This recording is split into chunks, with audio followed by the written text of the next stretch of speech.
that they observed it. So it can't be the same Observed self-name. observed what? Because Exodus chapter 12 talks about multiple things. It's not just the Passover. That whole thing all happened the same night, but it's in basically into the Passover. So we'll jump down to the next verse. But I mean, I would just like to maybe we can like address because maybe it's a different an interpretation of your verse 41 and 42. Well, it's I don't everything that believe. happened all from 12:1 to 12:40, which is Yeah, all but that when it same day. says, yeah, but when it says in that night to be much observed, like we both believe they didn't leave that night.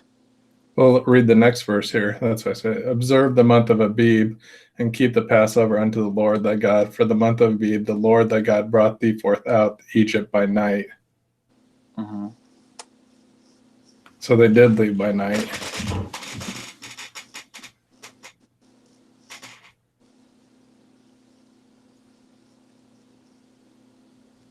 But Okay, I see what you're on the saying. yeah, so they can't be the same day. You know what I mean? If they leave on the 14th.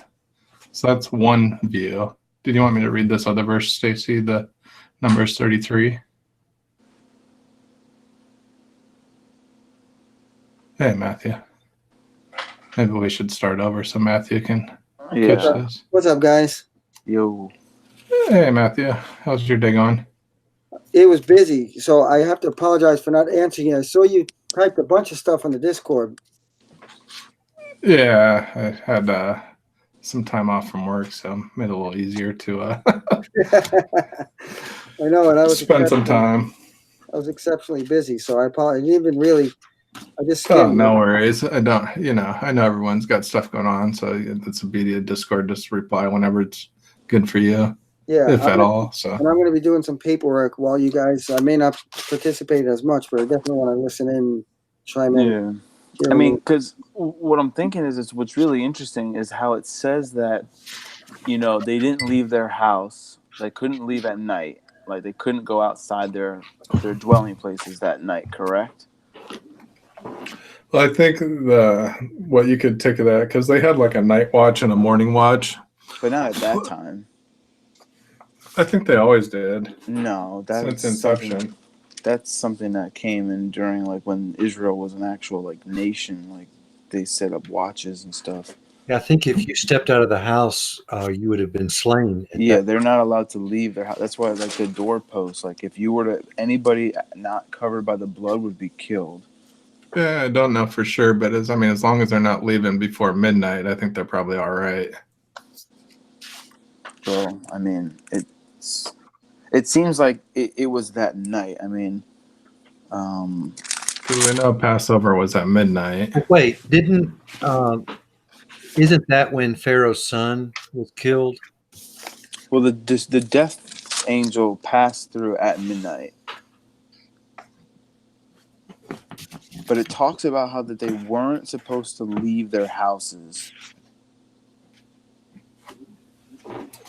Yeah, it says there's one verse that says burn it all by morning, and then don't leave. Stay in your house. Well, yeah, it says right at verse 10, and you shall not leave any of it until morning, and you shall burn it with fire until the morning. So it seems like they left in the morning, but then it's interesting that Deuteronomy 16 verse 1 says they left Egypt by night.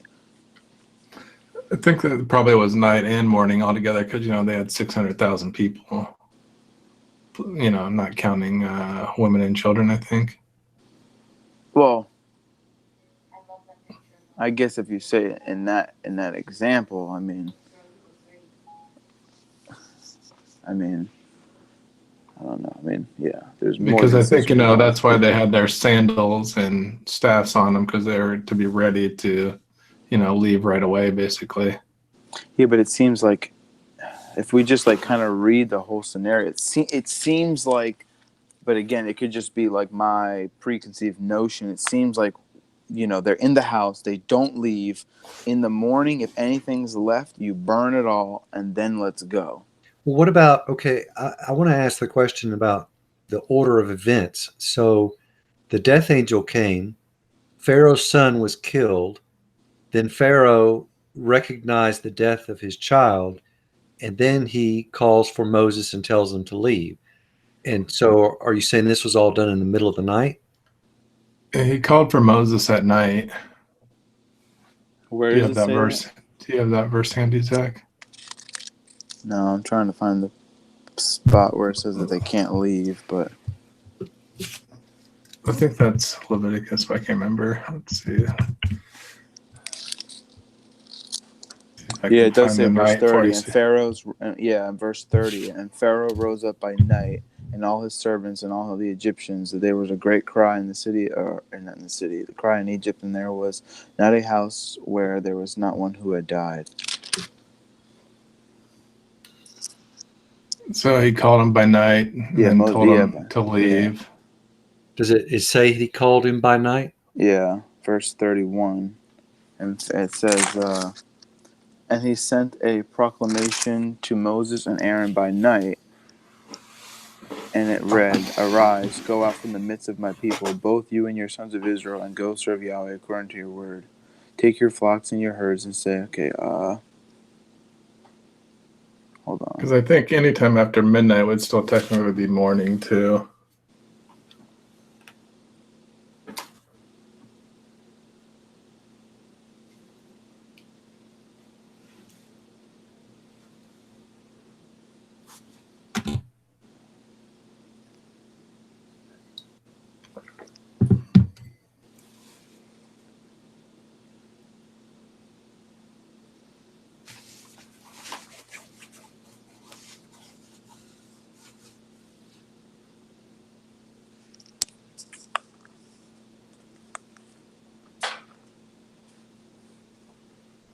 Do you want to maybe look at the other view? I mean, there's Hold basically on, three I views. want to Go definitely ahead. look at this a little more deeper, because you Sure. brought up an interesting thing about the nighttime part. I think the only interesting part is the Deuteronomy 16:1. And the Numbers 33:3 look interesting because that actually says on the 15th day. No, I believe they left on the 15th day. I mean, that's clear what the scripture says. But when did the 15th day start? Okay. That's the thing. Because most people would say, obviously, the Passover is kept on the 16th, but because it's being eaten at the end of the day, which is like it's killed during the twilight, so like around like 3 o'clock, they're eating it, like 6, and the sun's setting around 6, 7 o'clock.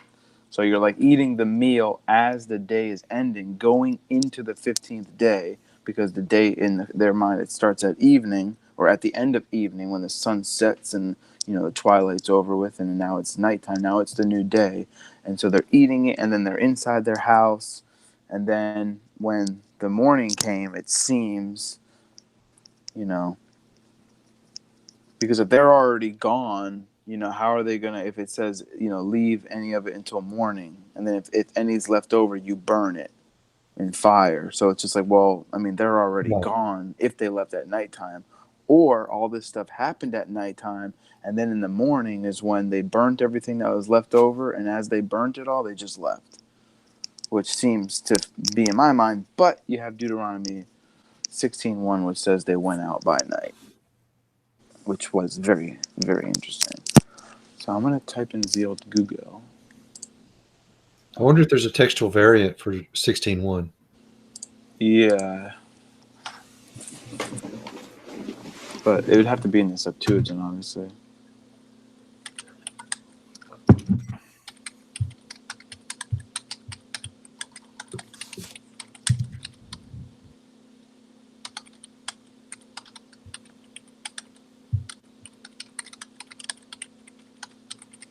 Here's the Septuagint. It says the same thing.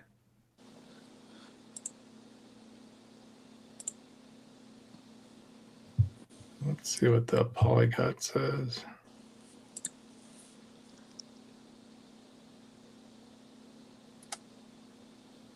Kind of says the same thing.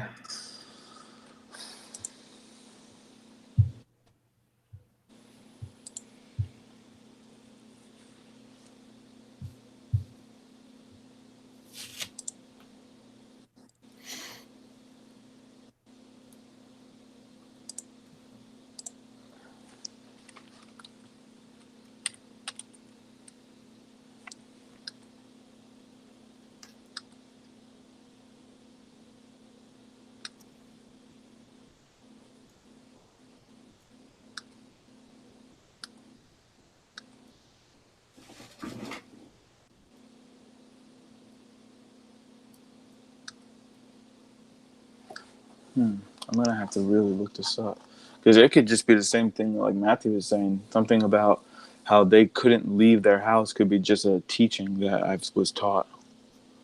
No, it definitely says that. You can find it. Where I can't find it at all. Yeah, it's definitely in I'm there. I just think probably it's not let me searching find right. it for you. Well, the Hebrew word I know you were still Yalil, searching for that. the Hebrew word Yalil, Layil means night as opposed to day, but it also means a protective shadow, figuratively.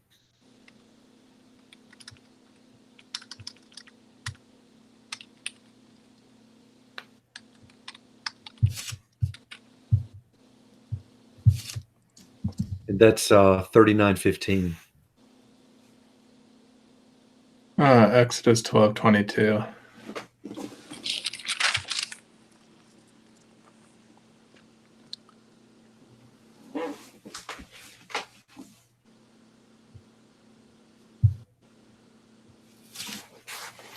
Yeah, so now that's where see that okay, all right.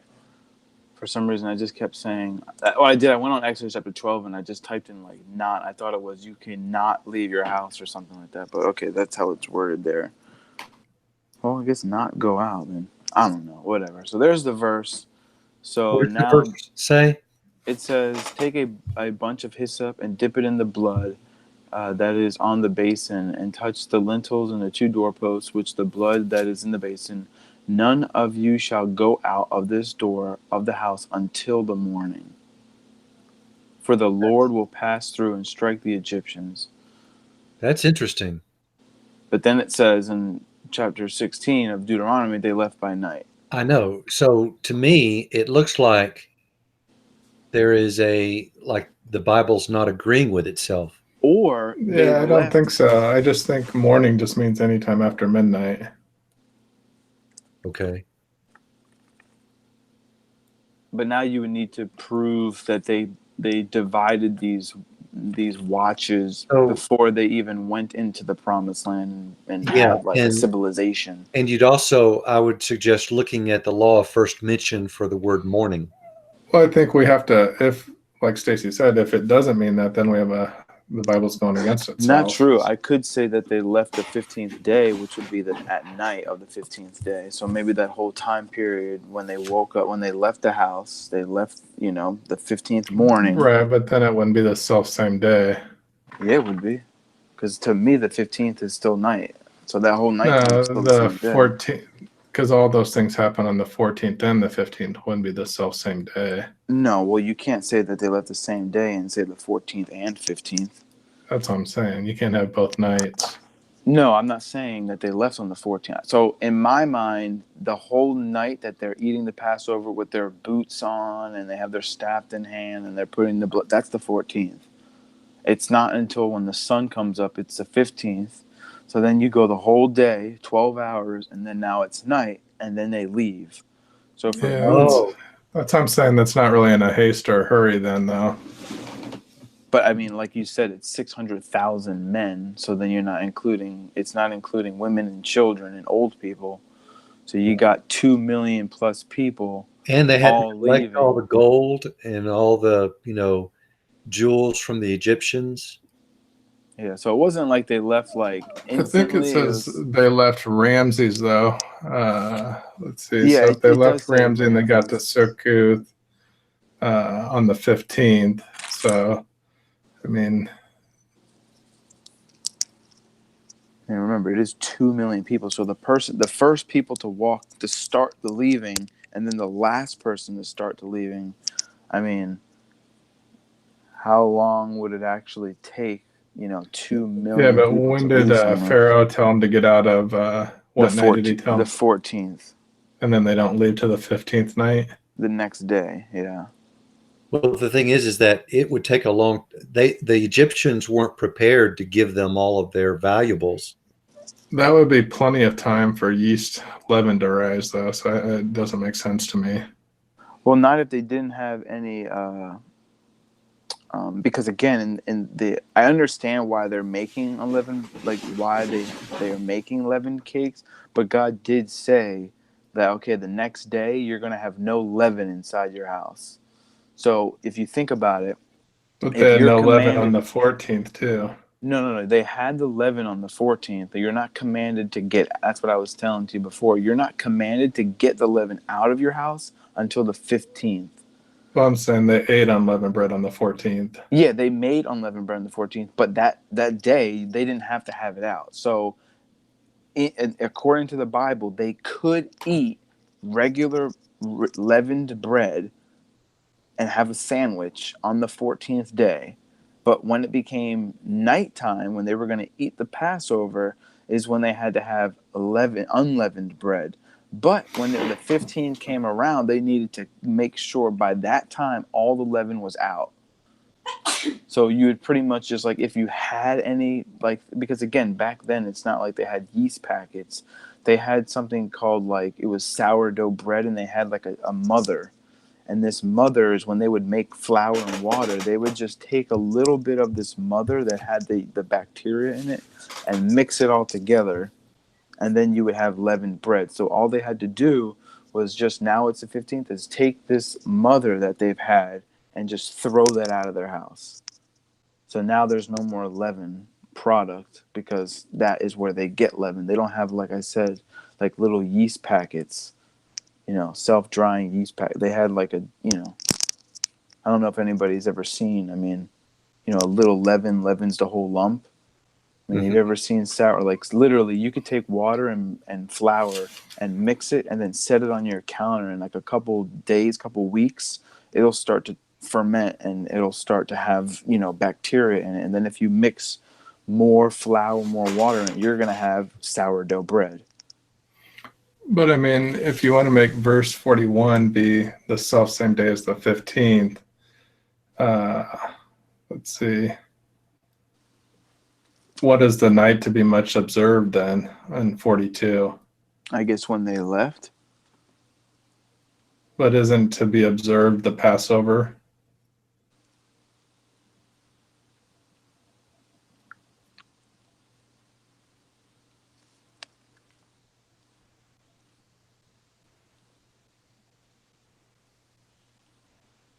Well, the Septuagint has a different verse 41. What does that say? And it came to pass after the 430 years, all the forces of the Lord came forth out of the land of Egypt by night. It doesn't say on the same day. And that's verse 41. Yes, sir. And what's 42 say? It is a watch kept to the Lord, so that he should bring them out of the land of Egypt. That very night is a watch kept to the Lord, so that it should be to all the children of Israel to their generations. What night would they watch? The night of the Passover or the night they're leaving?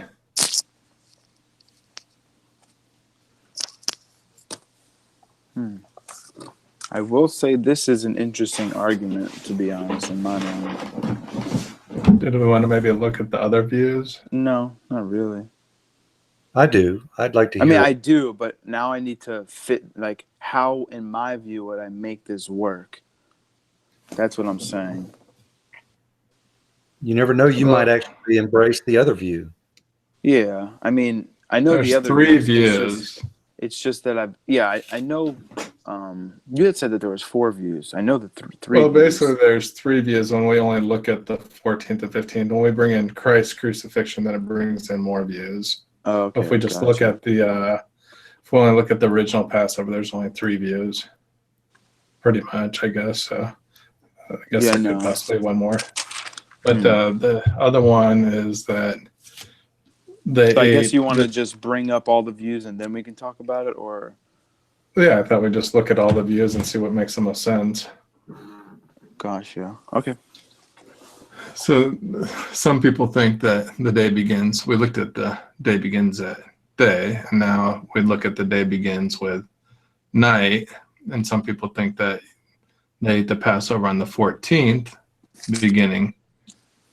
So then it came to pass that self same day as a night to be much observed. And then they left by night. But we know they left on the 15th, so it doesn't seem like this view could even be possible. Say it again. Unless, I had to switch over to the screen. So you're saying I was saying, it's the self same day that they ate it on the, some people think that they eat it on the 14th, the beginning, when the very beginning of the 14th. But if it's the self same day, And you're looking at Numbers 33:3. yeah, and then you'd have to go with Zach's view that they left, it took them all day and then they left on the 15th, you'd have to kind of change it up a little bit. So, I mean, that would add another possible view. Okay, so here's what the Septuagint reads for verse 3. They departed from Ramses in the first month on the 15th day of the first month. say it again. It broke up for a second for me. What? They departed from Ramses in the first month on the 15th day of the first month. Mm-hmm. On the day after the Passover, the children of Israel went forth with a high hand before all the Egyptians. Mm-hmm. Now that, that's interesting. That's what the Septuagint reads. Yeah, it always, because that's what I was showing Rob too. It's like all these places when it brings up Passover and unleavened bread, it always says, and after the Passover, the next day. Yeah, on the day after the Passover, the children of Israel. Yeah, so that would be, let's add that. So that would be another view, actually. That was kind of what you were saying a little bit a moment ago, Zach. Let me just, and then I'll change that to the Septuagint. Because also I was looking back at the other view, the first one that you had brought up, and I'm like reading it again. So verse 42 might not be referring to the Passover.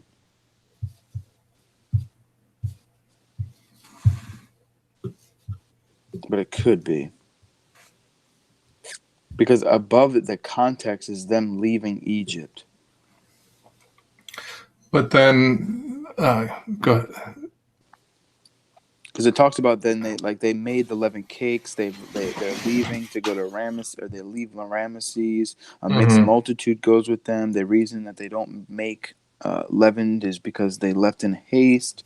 And then it says that their sojourning was 430 years, and it happened at the end of the 430 years.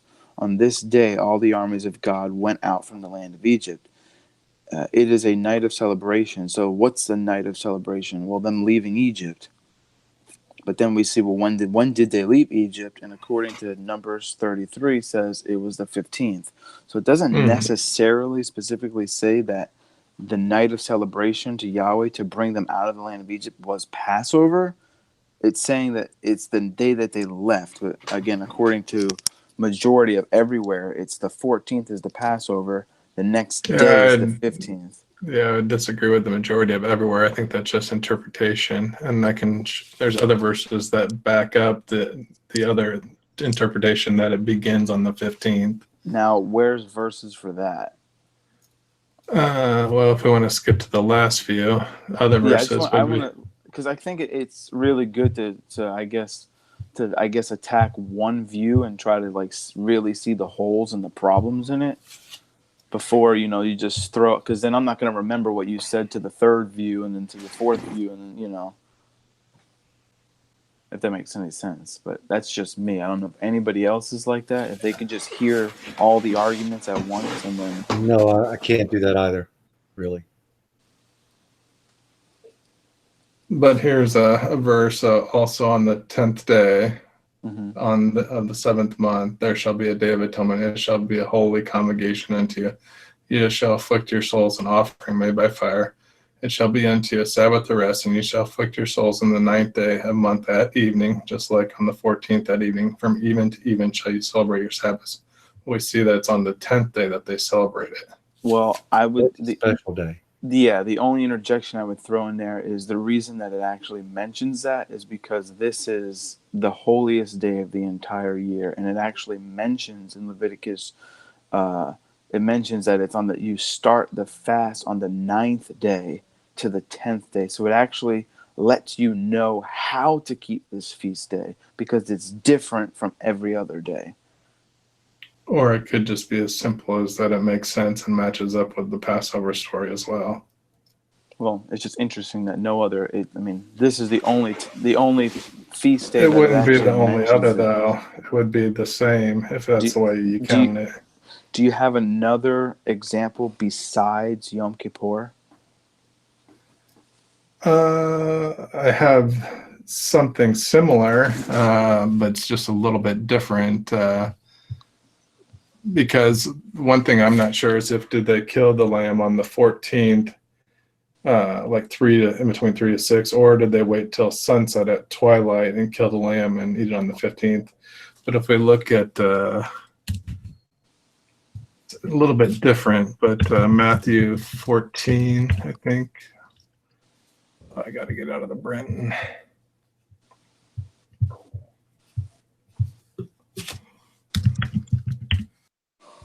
Let's see. So, Jesus feeding the 5,000, and it says, and it was evening, and his disciples came to him, saying, "This is the desert place, and the time is now past. Send the multitude away that they may go into villages and buy themselves victuals." But Jesus said to them, "They need not depart." So we would say this was evening, right? Mm-hmm.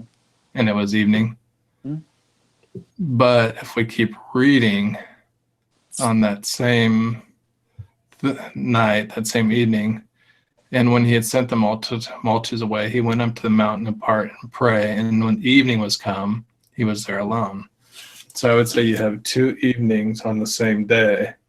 I would say there was the evening that probably came at sunset, and then there was evening that came when it was dark at night, or there was even at 3 to 6 p.m., and then there was evening at sunset.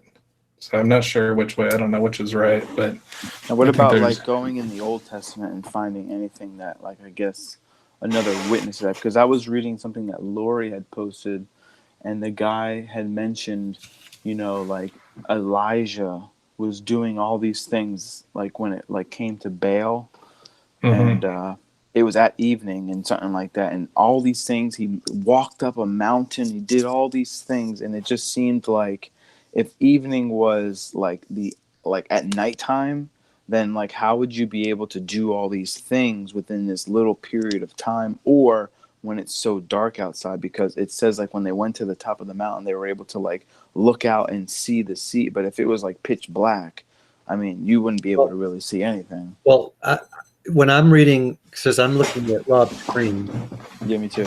and so what I see, in verse 15, it says, "And when it was evening," so evening has already come. Mm-hmm. And then when you look at verse 22, I mean, in verse 23, it says, "And when evening was come," so this is a different day. It looks to me. This looks like it's the next day. You think he spent a whole day with the 5,000? I think by the time they all ate and they gathered up, and then he constrained his disciples to get into a ship and to go before him unto the other side while he sent the multitude away. I think that going from that ship also caused time so that when they actually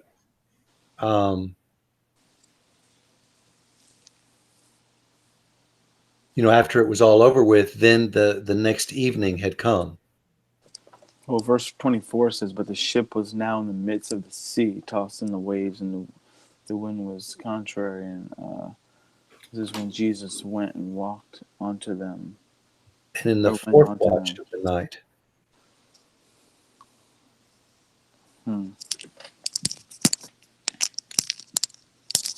Yeah, I definitely would say that. I don't know if it was a full day again, but I mean, maybe it could just sang the same time again, like in the evening. Well, there was definitely some time, they ate, and then because at first the disciples told him, "Send the multitude away." He said no, and then he fed them, and then the evening comes and then he's alone. So there's definitely some type of time, whether it's 3 hours, hour and a half, or a day. There's some time period there. So when the evening had come, he was there alone. But above that, Right. all this stuff was happening in the evening. Mm-hmm. Well, that's what I think, because I think they had 2 evenings. I think there was either evening at 3 p.m. to 6 p.m. I've heard that before. Or there's an evening at when the sun sets, and then you have like about an hour and a half to 2 hours sometimes before it gets night at evening. Like so there's twilight or whatever. Well, twilight is sunset, basically. But So you're saying like when the lamb was sacrificed, it could have been the first evening or it could have been the second evening is what you're saying. yeah, so I don't know if it was like at 3 p.m. they sacrificed the lamb and then ate it like at 6 p.m. or they sacrificed the lamb at 6 p.m. and then ate it like at 9 p.m. I don't know. I can't really tell.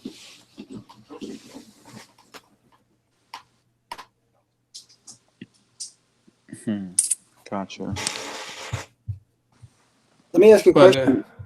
Are go you ahead. guys trying to figure out the exact timing so you could align the type to the antitype? I guess it's just we're just trying to figure out when is Passover. Mm-hmm. Like is it the 14th or is it the 15th? But are you trying to figure that out? Like if you look at the type, the actual first Passover, are you like trying to use that to see how it aligns with Christ as the Passover and the timing of events there? Because I don't think that's possible to line everything up. I think Rob is using the Passover as an example to see when the day begins. Okay. And Yeah, to but to show the the crucifixion. Yeah, so Yeah. I'm doing both. But tonight we're just looking at just the Passover, the 14th and the 15th. So Gotcha. just to try to establish some type of common ground, possibly. Because there's something that I've always thought of when it comes to this the Passover itself as a type. If the angel of death was sent out, forget about timing for a moment, but just the whole incident where the angel of death kills the firstborn son. That reminds me of Israel. I think the whole thing was the type of Israel as the firstborn son. But now in the antitype, Israel is not killed for 40 years later. See what I mean? So, I don't get what you're saying. in Egypt, Israel or Jerusalem is spiritually called Sodom and Egypt. Why is it called Sodom and Egypt? Both of those were destroyed,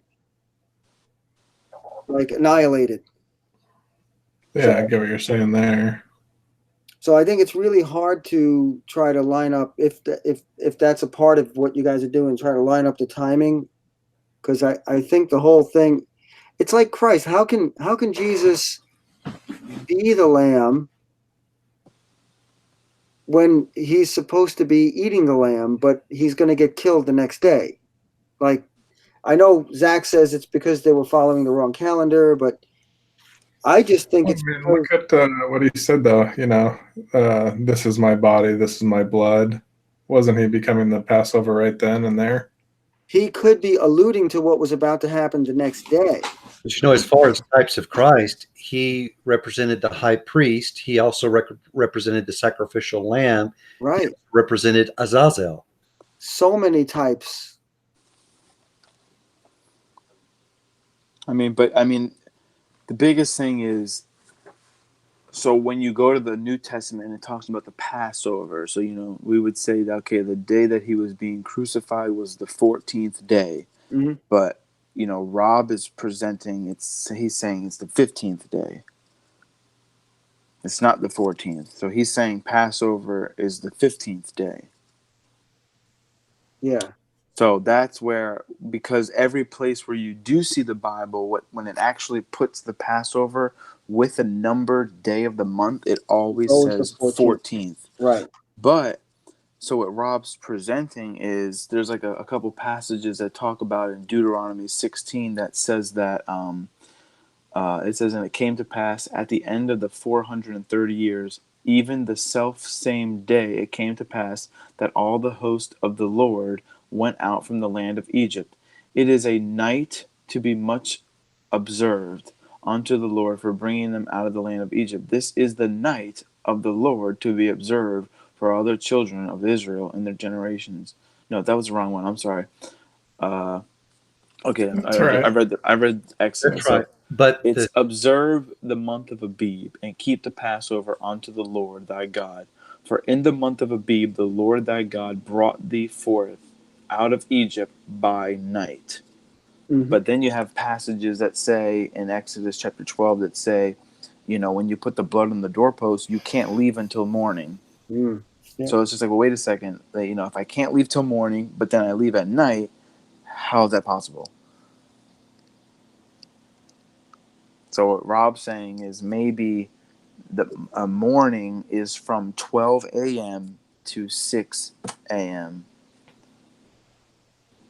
So technically at night you could say it's from like 6 to 12, 6 to midnight. So that's the night, but then you can't leave till morning. So it's like, when did they leave? But then, he says like there may be at this time multiple evening watches, and so there may be also multiple morning watches. So it wouldn't necessarily have to be from midnight until 6, but it could be 3 in the morning until 6 or something like that. Well, I mean, the Bible. Yeah, I think there is something where it's like 12 to 3 and 3 to 6 and then 6 to 9. Go ahead, Well, Zach. they broke up into 4 watches the day, right? Or that it was just the night. I know, like we just read in Matthew, so No, there's a 4th watch. Um, Because I know that there's like watchmen that watch, I guess, because people are sleeping and whatnot. So there's like this time period of the watchmen and whatnot. But Yeah, so the 4th watch, I've looked in that. I think there's a 5th too, but that would be morning.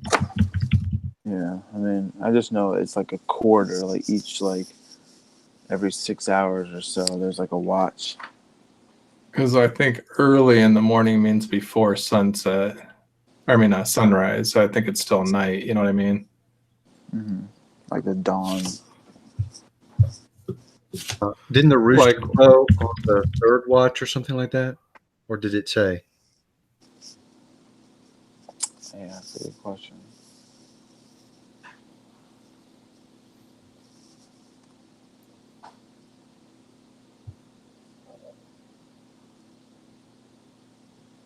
So that's the thing. I've never heard this before, that the Passover is the 15th. But if that's true, then then it all does work in that sense that you have them leaving that same day. But when I look at Exodus chapter 12 right now, the verse 41 and 42, I could interpret it talking about when they left Egypt, not the Passover. But again, I guess that's reading it more of a traditional view than what Rob's presenting. If Jesus was going to fulfill some of a prophecy, and it had to do with, feasts where God specified the time. You just muted yourself. Wouldn't Jesus celebrate or fulfill them, on the time that God had instructed the Israelites to observe them? Like, why would Jesus change that, and move? I don't think he did change it. That's my whole point. But it was always, like Zach said, Passover was always a 14th, unleavened bread 15th. Well, not if I'm wrong. So if it really was the 15th, then,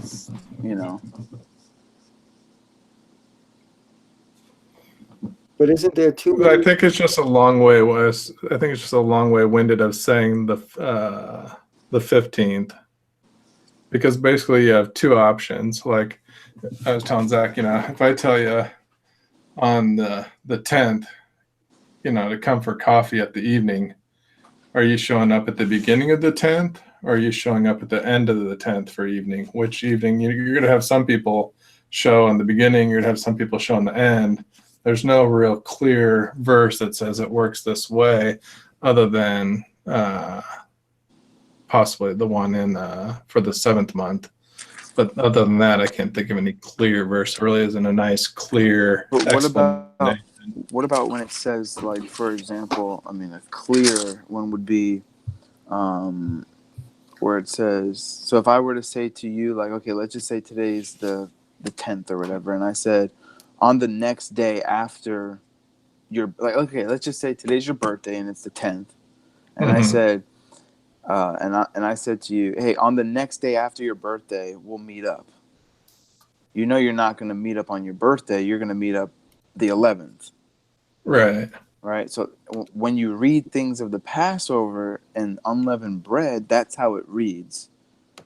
It reads like the Passover is the 14th, and the next day you're going to, there's something else. There's, All right, can you look at Matthew 26 for a moment and sort of explain to me the order of events? Because in verse 17, in Matthew 26, it says, now on the first day of the Feast of Unleavened Bread, so this is when these events are happening, the disciples came to Jesus saying, where do you want us to go? And he tells them, find a man. And so in verse 19, it says, so the disciples did as Jesus had directed them, and they prepared the Passover. And when it was evening, he was reclining to eat with them, with the 12. So is this the evening of the first day of the Feast of Unleavened Bread? yeah, The Feast of Unleavened Bread the Feast of Unleavened Bread and the Passover, I would say, are the same. But I'm not sure if it was either the 14th, he told them, make it ready. And then they made it ready sometime between 3 and then 6, they ate on the 15th. Or it was, make it ready. And then on the 15th at sunset, they made it ready, and then they ate at like 9. So I don't know. Now, are the Jewish people 12 hours or 24 hours behind them? No, they're all keeping the same thing. So are the Jewish people eating the Passover as well? Yeah, right now? yeah. Mm-hmm. Now, The so same time he ate it, they would be eating too. what do you do with John chapter 18? Where it says the judgment hall. Yeah. What do you do with that in verse 28? I would say they had pretty much all night to eat it. They just had to get rid of it by morning. Oh, that's right. You say early morning is... Because it says they came early in the morning, which I would say would be before sunrise. Gotcha. But now, and then you're taking... That's why I asked you as well, is the Exodus 12 account the example or the exception? So me saying that would be, do they have all night to eat it after they left Egypt? Like, is that a continual, everlasting commandment? Because we know the commandment for them to stay within their houses isn't commanded. So as far as being able to eat it, I hear what you're saying. I don't know. Yeah, because it seems like, if you're commanded, if the Bible says you're commanded to eat it at a specific time period, like, you don't think like the most Jewish of all Jews would actually try to follow everything that they could to the T? Like, that would make more sense than them trying to have everybody else keep it, and then because they're the ones that are putting burdens on people. Well, I think they had a lot going on. They were talking to Judas. They were trying to get that all arranged, get Christ arrested. So they were, maybe delayed a little bit compared to normal. But I still think they had all night to do that. And then if you're the priest, you might be the last one to take it compared to the first. Now, what about, do you also take that same example when it says it was morning everywhere else and say that was still a time period of darkness? I think you have to look if it says early or not. Kind of like when they came to the tomb, it says they came early while it was still dark. Yeah. So we have to look at, if it includes early in there. Have you It looked at that Greek doesn't always word? include early. Have you looked at the Greek word there that's used in Yeah, Matthew? I've looked at some of the examples before, and it normally means after midnight and before 6 is the way that I can figure it out. But I don't remember That's that not offhand. yeah, I didn't read that at all. So if I look at John chapter If we 18, that was verse 28. It is the word, because it is really just one word. It doesn't say morning, but it's the word pariah, something like that, which literally is day, dawn, early, morning. So it actually is used for like day or the dawn. And then that word comes from, which is one Strong's number difference, which is, you know, let's see here, you know, let's see, however this place is other used. I don't know why that's not coming up. Yeah, so morning, and in the morning it will be, Proe, yeah. the fourth watch of the night from 3 Yeah, o'clock I, morning I, until 6 o'clock. I did see that definition, but I want to see in the Bible it's used that way. You'll have to look at Thayer's and see. That's Thayer's. Thayer's second definition is that. Well, yeah, where did you see that it was the fourth watch? look in at the Thayer's definition. well, The after the number 2. definition, Thayer's will actually give you scriptures that refer to that specific definition. And I'm just looking at it on eSword. My eSword doesn't do all that. Yeah, it does. Well, not mine. It does. Oh, not mine. But You just got to add it. That's all. It's all free. I have Thayer's, but it doesn't give me. It's not exhaustive. It's not like the actual book. Right, but the book actually will give you definitions, first, second, third, and after those definitions, it will give you scriptures that show you that this is that definition. I mean, that makes sense if they're coming, the fourth watch from 3 a.m. to 6, in like John 21. Yeah, no. If that's true, then of course I would agree 100%. But when you look at all these other verses, because it talks about the third day, Jesus rose on the third day, but the Bible says it was early morning. So right, but we know that the sun rose, yeah. possibly. I mean, definitely gets very technical and demanding that it has to mean this or that. Yeah, because what word in Greek could you use to indicate I'll see you in the morning? Like really in the morning, not even in our language. If I'm like, oh, I'll meet you in the morning for breakfast, I'm not going to get there at 3 a.m. and be like, well, he said the morning. Right. Let's see. Which one was it that the sunrise was that 16:9 or early in the first? Okay. Risen. Yeah, Mark 16:9 uses the same word early, which is found in John 18:28. That's why the ESV reads early morning. But if you look at just the Greek, it just says early. So it was in the Septuagint by chance? Let me go get my thing over here. Yeah, look in the Septuagint for Proe also, because that I think will.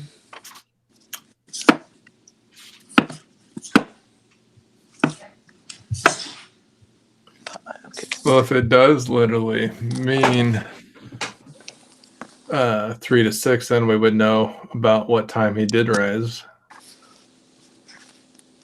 Matthew, he always wondered if there's a verse that says that. Yeah, but again, that is just Thayer's. I mean, I can open up Thayer's too. So hold on. What does Strong say? Well, Strong's isn't going to give you it's not like a lexicon. It's just kind of like a concordance. Just gives you kind of it's not going to tell you too deeply.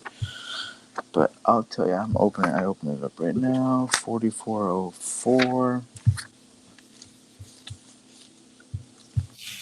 I'm almost there. 4404 pro. Okay. It's really not that long.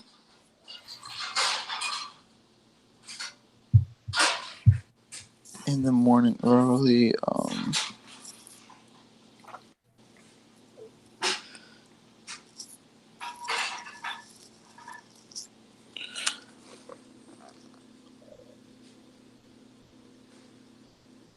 Okay, the reason that they say use of the fourth watch of the night, i.e., the time of 3 o'clock in the morning till 6, is a counted of reckoning of the watches of night. And then it mentions Mark, and then there's an XIII. What is that, 1335? Yes. Yeah. So what's that say? It says, "Watch ye therefore, ye not know when the master house cometh at even, or at midnight, or at the cock crowing, or in the morning." Yeah, well, when does the So cock it would crow? sound like the evening would be what, 6, and then midnight. So I don't know. 1335 has the word proe there. Yeah, it's the last word. It's so you have 4 watches here. You have, I guess, the coming evening at the midnight, or at the cock crow, or in the morning. So when does a rooster crow? Isn't that like 6 in the morning? Oh, Or do yeah, they? my rooster crows like at 4 o'clock in the morning. Usually, Here's one that you were asking about. Can the morning? It says morning could be 2 o'clock a.m. to sunrise, and it gives a couple examples. What verses? Exodus 14:24 and 1 Samuel 11:11. Exodus 14. What? 24. The morning watch. Yeah, and it happened in the morning watch. Yahweh looked over the camp of Egypt, and the pillar of fire and the cloud. Okay. Wonder how they determined so 2. So if that was 2, then they would have to stay in their house until, midnight to 2. But how did they come up with 2? Let's see, 1 Samuel 11. And it was, so in the morrow, midst in the morning and watched, they slew the Amorites until the heat of day. I don't know how they determined that's 2.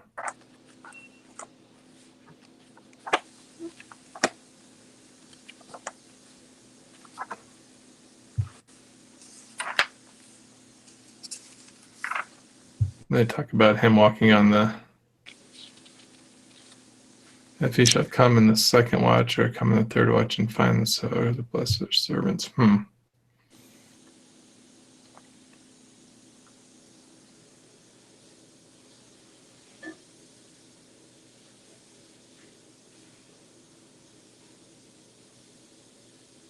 Yeah, so pretty much they only use Mark 13:35 to indicate from 3 to 6 a.m.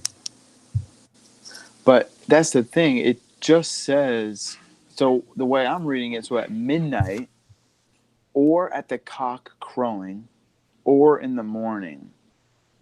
Like when you Thinking the read, cock crowing is at 3 a.m. Is that what you're like, thinking, or when does the cock crow? So, all right. The Greek, it says, gosh, I need to get my glasses. Hold on just a second.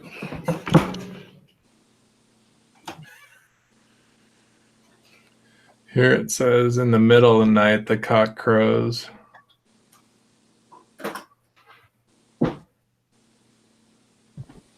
yeah, they're just saying it's the third night watch. Okay, Mark 13:35. You've got the first thing at evening is Ophi. Opsi, Opse.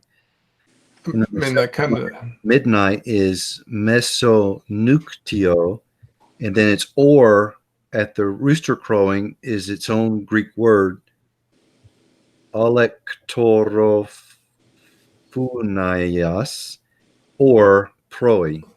that kind of makes sense with Peter, because he was arrested and then he goes and the cock crows and then there's some more stuff going on. And then at 6 a.m., he finally says, crucify him or whatever. So kind of makes sense that it's sometime between midnight and 6 a.m.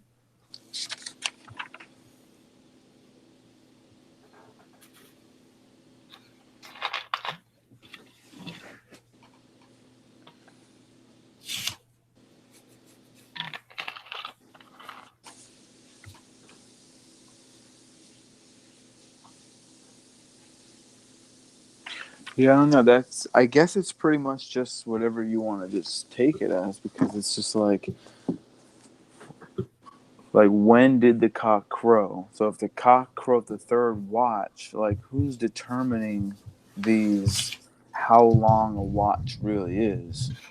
Is it just, tradition that says, oh, this watch is from here to here. So if that's the tradition, that's just obviously just like, oh, well, that's the truth. That's why these dictionaries and these concordances and lexicons are going to say the same thing, because that's just the tradition.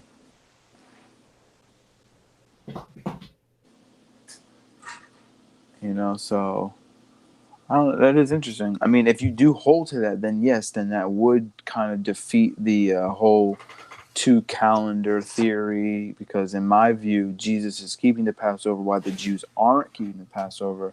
And one of my strongest verses is John 18:28, because the Jews still haven't eaten their Passover meal.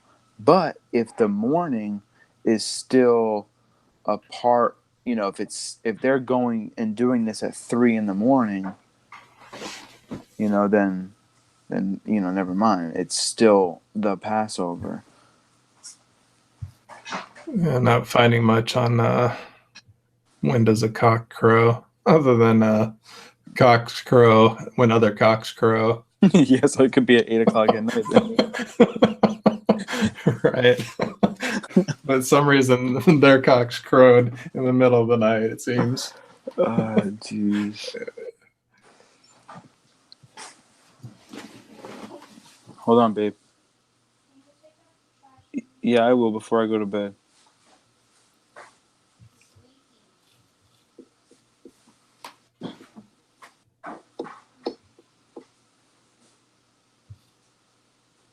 Did we make it anywhere on the parables? Hold on, this topic's not done at all. I had to step away for a minute, but I wanted to let you guys know I have two cocks, and they're asleep right now.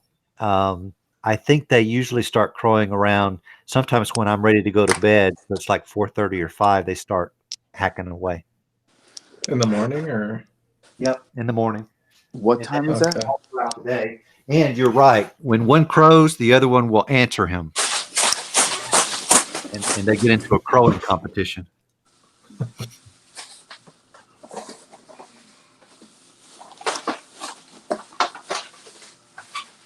Well, there were some scientific articles. I scrolled through them, but I couldn't find anything that looks scientific there. It's basically whatever wakes them up. They go to bed pretty early. I mean, they go to bed like 9:30. Gotcha. Because Wasn't sure if they were like that Peter would deny him, and then 3 times the cock crows or something like that. You know what I'm saying? So I mean, that was all a different time period that cocks crowed.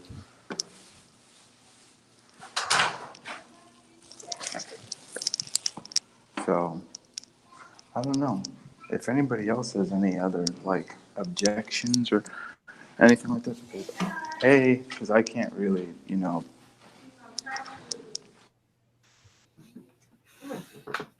what is what?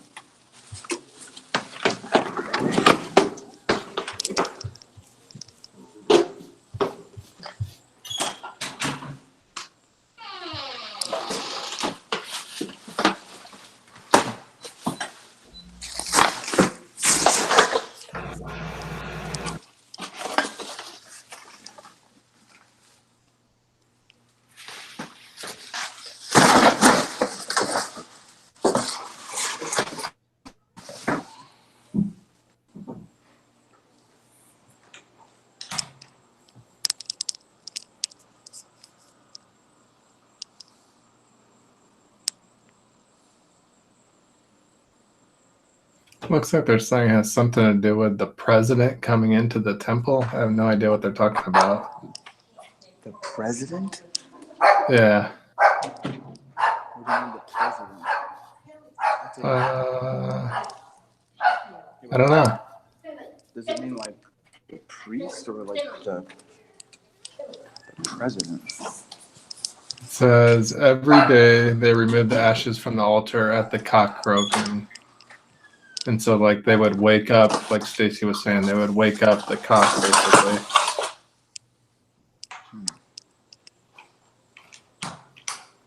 So it wasn't necessarily that cocks crowed at that hour, but that they were removing the ashes at that hour, waking up the cocks.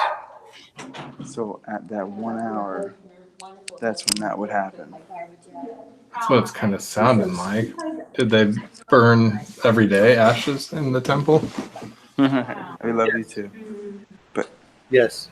so They did, Stacy. Yes. So I mean, that kind of makes sense. Like with what you're saying, Stacy, it's just whenever they get woke up.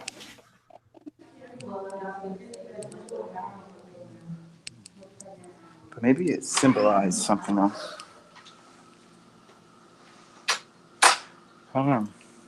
But that is interesting. It's just one verse that says that where scholars say the morning is that third watch or the fourth watch. Well, it looks like there's other verses, but they don't specifically say time. So I don't know how they come up with this 2 o'clock to sunrise idea. Well, that's what I'm saying. I don't see like out of the two scholarly books that I've just went through, Thayer's lexicon, and then the my other complete biblical library. Both only example they use is Mark 13:35. So that's where they're saying. So when you look at definitions of the word morning, and one of them happens to be, the fourth watch from 3 a.m. to 6 a.m., that's, again, an interpretation of whatever the morning. Right. The scripture has it divided into 4 parts, but when those parts start and end is interpretation. It looks like in the Smith's version, they say that it was 9 p.m., midnight, 3 a.m., and 6 a.m. So they're saying evening would be at 9 p.m. So that would have been, if that's right, then they would have killed it at 6 and then ate it sometime between 9 p.m. Let's see what the Zondervan. I've got another Bible dictionary, see if it says anything here.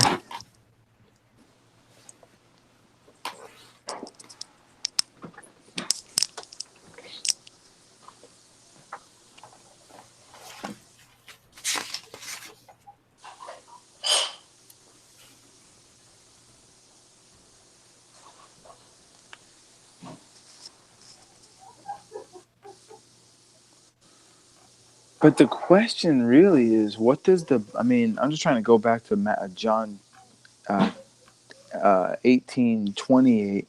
When does the Bible command the Passover to be eaten?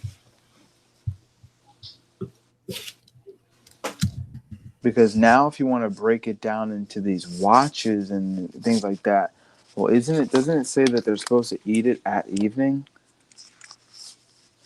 Well, I would say they would be. They would be eating in between 6 and 9 sometime.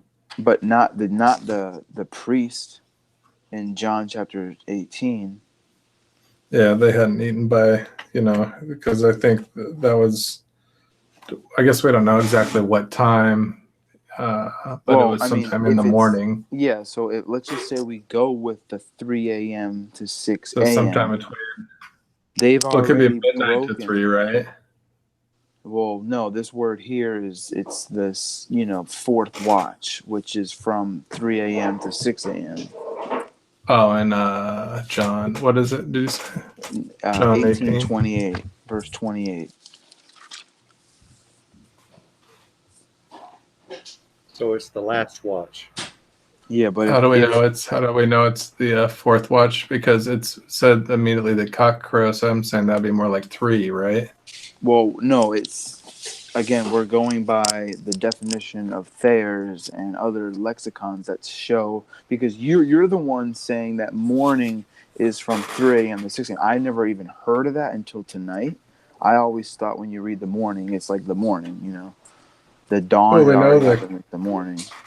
It'd have to be sometime between 3 and 6 or 12 and 3, but around that time frame, but more likely around 3 to 6. Yeah, I mean that's what you're telling me. But then the only when we do look at the scholarly literature about it, the only place they give a reference to that is Matthew I 13 think 35. I don't have it off the top of my head, but I think there is a reference to them not eating it until the morning. There is an example. I don't remember where it's at offhand, but I'll try to find that by the next time we meet up. Yeah, so at this moment, it looks like to the Jews that they were breaking the law by not eating yet. If what you're saying is this mourning means, because for me, my whole premise is that, because think about this too. It says in Exodus chapter 12, it says that you can't leave the food, the lamb until morning. So if that Right. morning is from 6 a.m. to 3 a.m. and these Jewish people haven't eaten it yet, they already, by that time, they're supposed to burn the lamb. They're not even supposed to eat it. It's supposed to be burned. Well, as long as they get it done by 6 a.m., they'd still be okay. Well, I mean, that's the thing. When are you supposed to burn it? In the beginning of the morning or at the morning? Like, when it becomes morning, and ye shall not leave any of it until morning. Well, is that the beginning of the morning or the end of the morning? Right. You know, so it seems like if you got 2 million people doing this thing, you know, you're going to have, you know, this whole time period, but it seems like you're obviously not going to push it to the end. You're going to do it. You're going to, just like the Bible says, you're going to eat the Well, Passover how at long the does it take evenings. to cook a lamb? Because they cooked it like in the whole thing, right? They didn't like Yeah, you didn't break any of its bones and you just skewed it over a fire. they did it like a hog, basically, right? Like a Yeah. whole. But But it's Mhm. only a year old. It's a small little didn't they have animal. to go to the temple though to kill it, or did they kill it? Not. I'm talking about the first Passover. Okay. So there was no that. You know, every household had their own lamb for this, but it was of a year old. So I mean, how big is a year old lamb? I mean, you could cook a turkey. That'd be about the size of a turkey or a little bigger, maybe. It's a little bigger. A year-old goat is about the size of a medium-sized dog. How long does it take to cook a turkey? It depends on how you cook it. About 12 hours. That's why I said it depends on how you cook it. I can cook a turkey by deep frying in about an hour and 15 minutes. I don't think they had deep fryer vats back then, though. Yeah, but you Well, can cook. they You can cook roasted a. it by fire. It Yeah, you can says. cook a steak really fast with an open fire. So just imagine putting it on a fire, you know, that's, you know, 800, 900 degrees. Your oven, you know, most people are, you know, totally different temperatures. So maybe somebody can Google that one. Um, How long does it take to boil a calf in its mother's milk? well, you're not supposed to do that, so.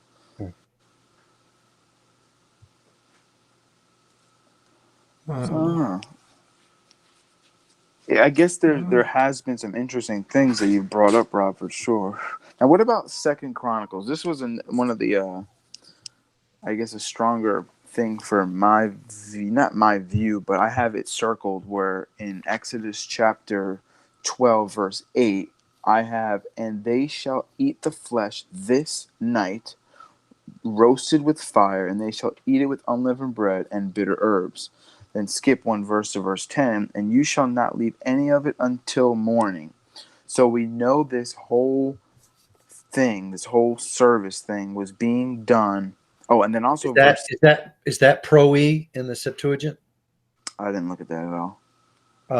What? Okay, let me go there. I What can look at it though, real quick. what verse is that again? Exodus 12:10. It is.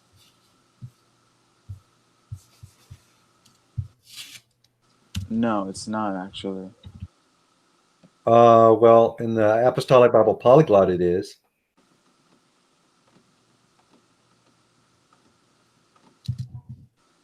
It is. Uh-huh. Oh, there. I'm looking at the Hebrew. Yeah, you're correct. I Okay. was looking at the Hebrew. Okay, sorry. So And then when you look at verse 6, it says, and it shall be for you to keep until the 14th day of the month, and all the assembly of the congregation shall kill it between the evenings. Right? So so we know the 14th day. So for some reason it mentions the 14th day. So in Rob's view, once that ends, then everything's going to start taking place.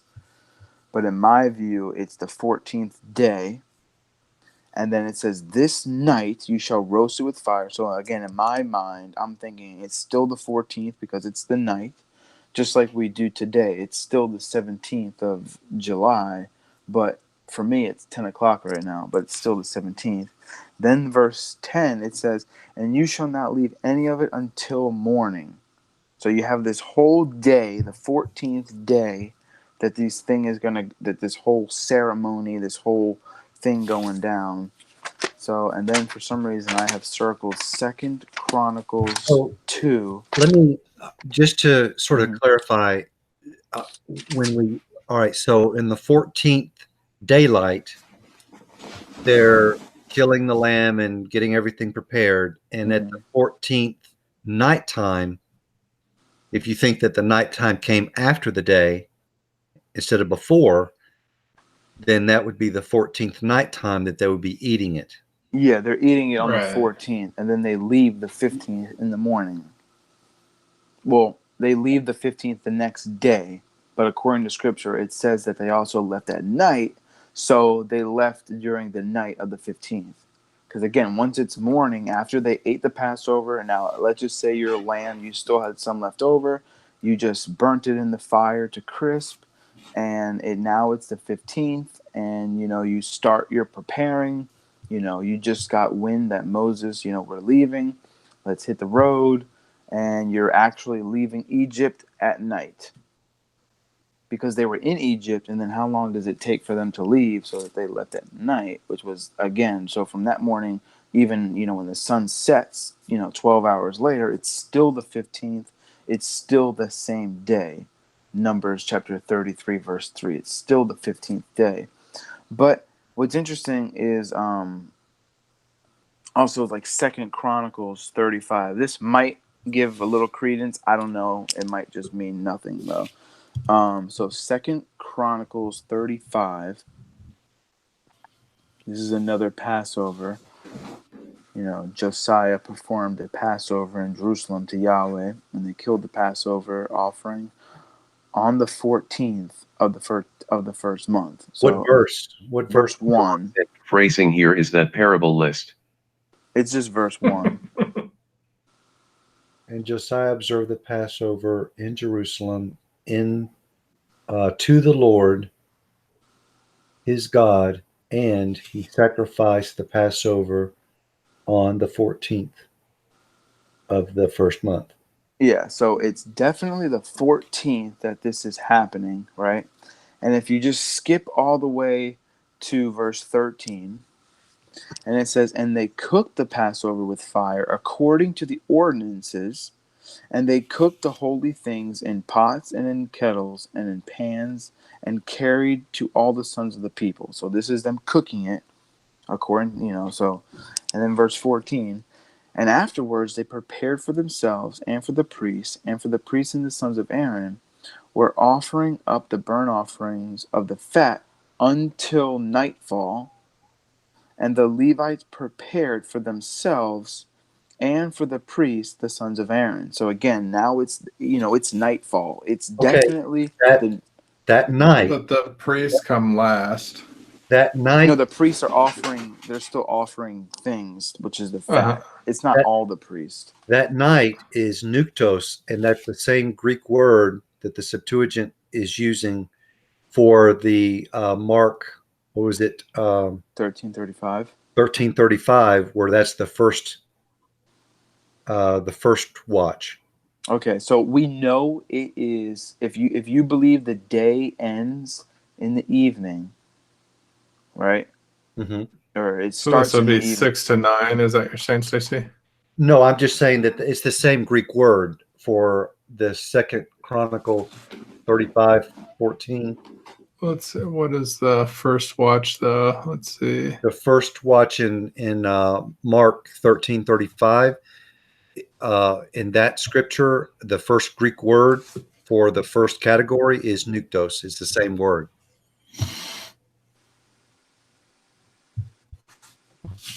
Any idea what time frame that was? It doesn't really give a time frame, but it does say that's the first of the 4 categories in Mark. Gotcha. And then I noticed that that's the same Greek word in the Second Chronicles passage. It's nuktos. Yeah, so again, I guess it's really just interpretation because in my mind it's still the 14th day because that's, when you're eating, that's when you're performing these ordinances, you're killing these things and you're cooking it on the 14th day. But again, if you believe the day ends at the evening, now it's the 15th, and it even says they were doing this until nightfall. So this is why, like I was saying, Rob, a lot of people believe that the Passover, just like you were presenting with the feast of Yom Kippur, the 9th into the 10th of the 7th month, and it's kind of the same thing here. But if I just Yeah, keep I mean, reading, like if it's, like if this verse said on the 15th they were eating it, then we'd have a clear verse, but we don't have anything like that. yeah, exactly. But what we do have is if I keep going here, it says, so it says it was nightfall, and the Levites prepared for themselves and for the priests and the sons of Aaron, and the singers and the sons of Asaph were in their place according to David's command, and Asaph and Heman and Jeduthun and the seer and the of the king and the gatekeepers were at each gate, and it was not for them to depart from their service for their borders. The Levites prepared for them, and all the services of Yahweh were prepared on that day to perform the Passover and to offer burnt offerings on the altar of Yahweh according to the command of the king of Josiah. And the sons of Israel who were found performing the Passover at that time, and the feast of unleavened bread 7 days. So I don't know. It just seems like it's just so weird how it mentions the 14th. It mentions it was nightfall, but it was on that day, which was the Passover. And So, it calls it the Feast of Unleavened Bread too. well, it says and the feast of unleavened bread because that's the next day. It depends on how you look at it. Well, I mean, that's where if you can find another, because we did look at scholarly articles and scholarly books that presented, the fourth watch being 3 to 6. Do you have any scholarly literature, anything, any other scripture that mentions the Passover not being the 14th? Because when anybody reads 2 Chronicles 35 verse 1, it says the 14th. Yeah, but that says when they killed it. It doesn't say when they ate it and prepared it and all that. It says they did that at night. Did you, by chance, look in your complete Bible library?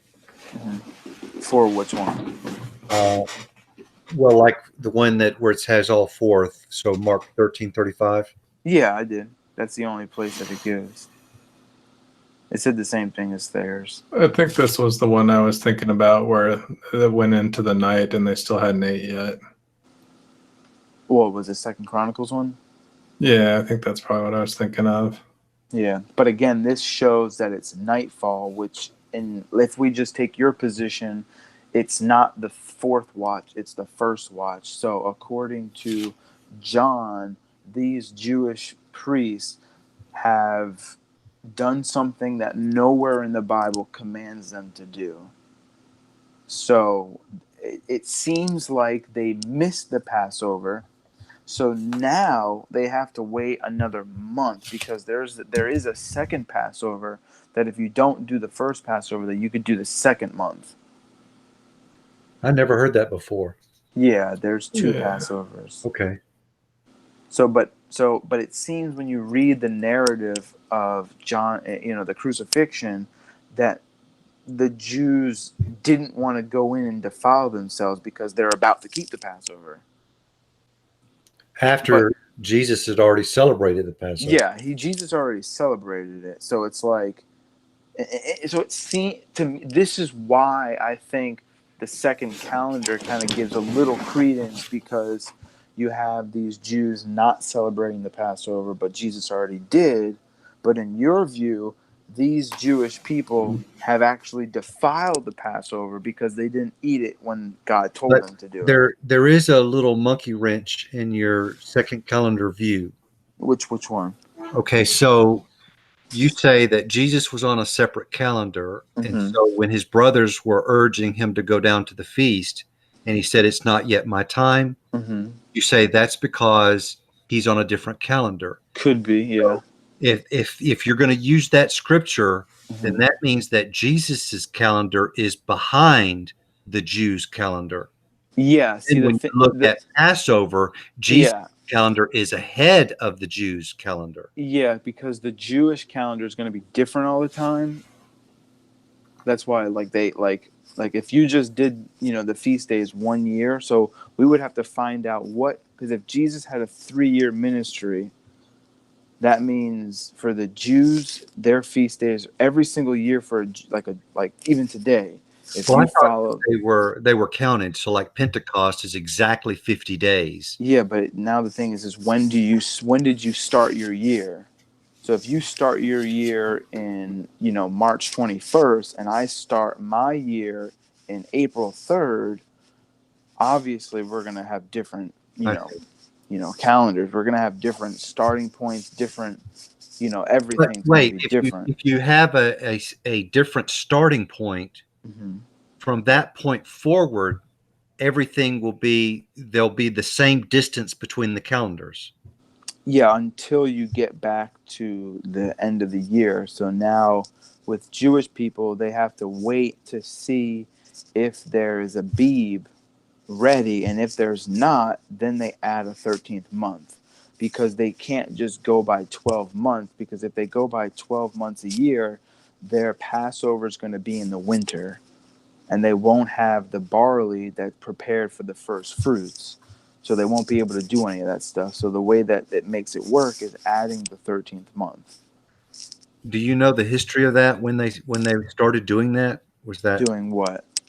start adding the 13th month? Was that after the Babylonians, or was I that mean, it's in not the in the first Bible. century? Or It could have been some Pharisaic kind of thing, because the Jewish people, they started adding things, not adding things, but it could have came from, because I've also heard the Babylonians had a 13th month because they follow a lunar cycle as well. But I don't know how much correlation that they hold between the two.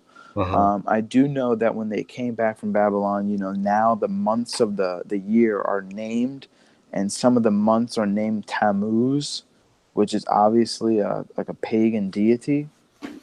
So there are some bad things that happen, but so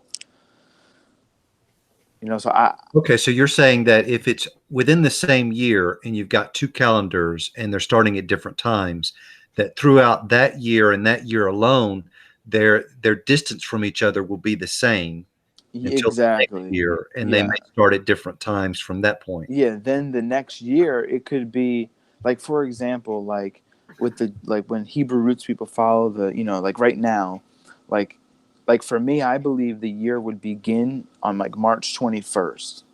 That's pretty much for the most part like the like Happy New Year, March 21st.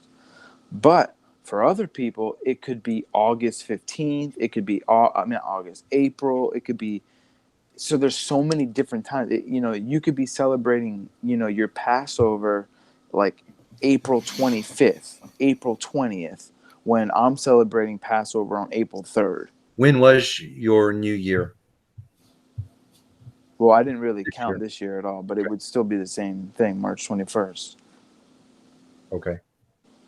And that doesn't mean because it's my birthday as well. It just so happens to be.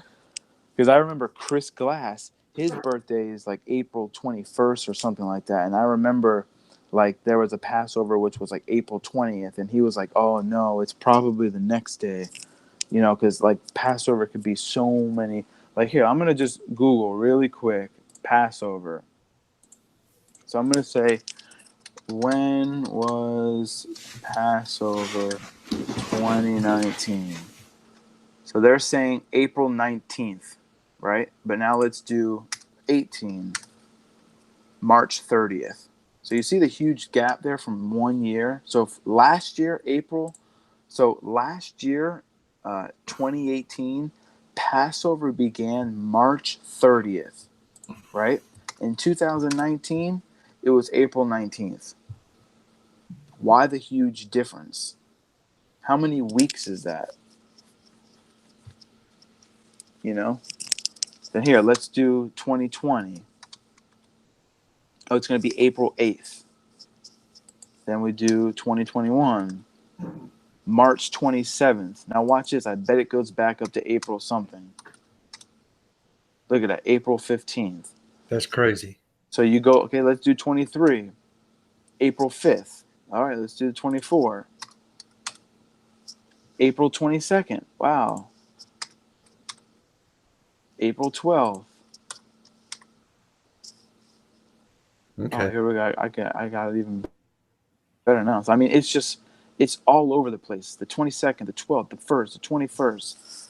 So it's because every year they have to, because it's a lunar based calendar, they have to constantly add different things. Well, the Babylonians really screwed them up, didn't they?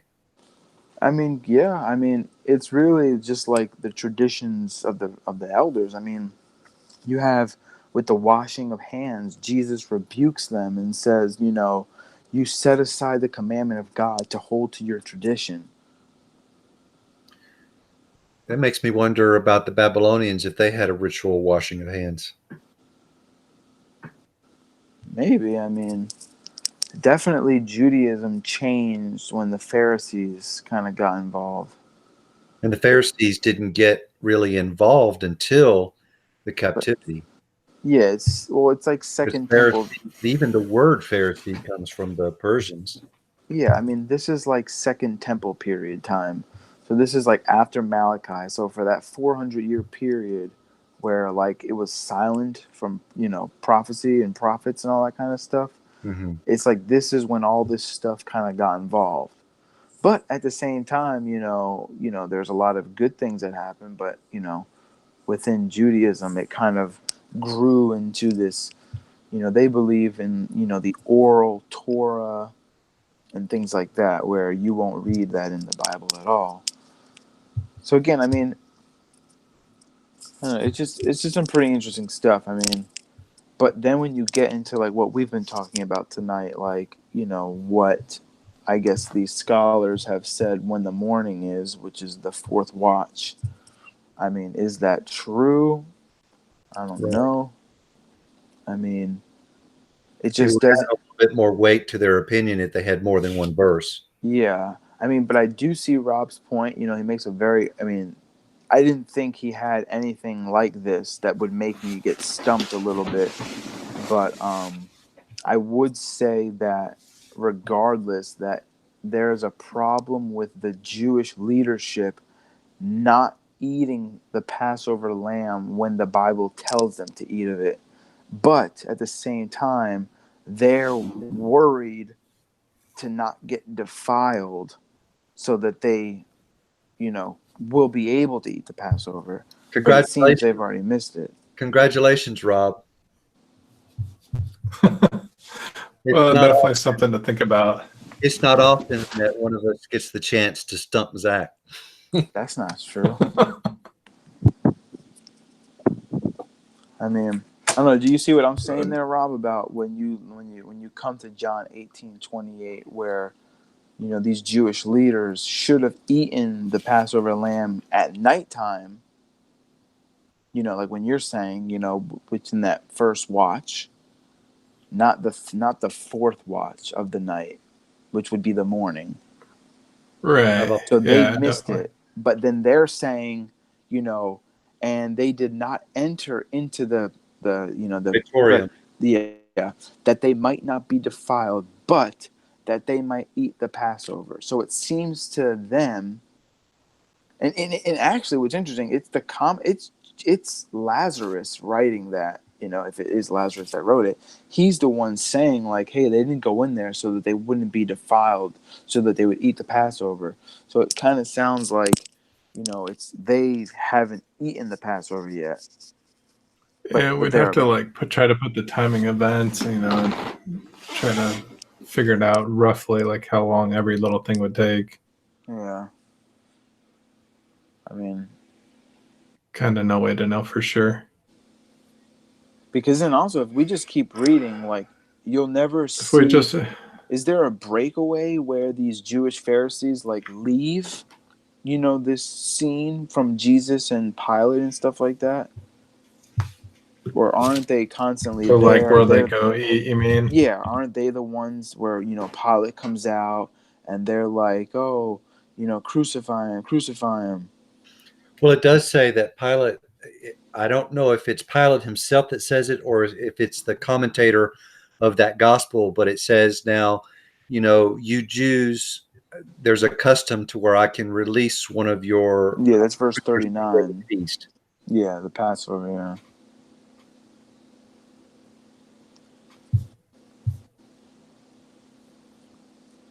So, I mean, it just seems like there's something that, the Jews wanted to do. They wanted to eat the Passover. Like they were like really like trying to do that. But it seems like they missed it. If we Or could hold to that. Jesus have been celebrating the Passover early because he knew he wouldn't be able to make the Passover? Is that possible? I mean, that's another possibility. I mean, Because it's very obvious that Jesus was celebrating the Passover at a different time than the Jews Jews. proper were celebrating it.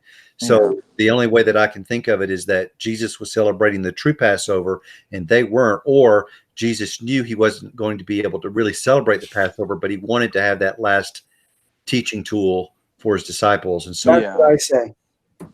He couldn't do both at the same time, right. Have you guys heard of a thing called Higba or Chegba or something? I can't remember what it was.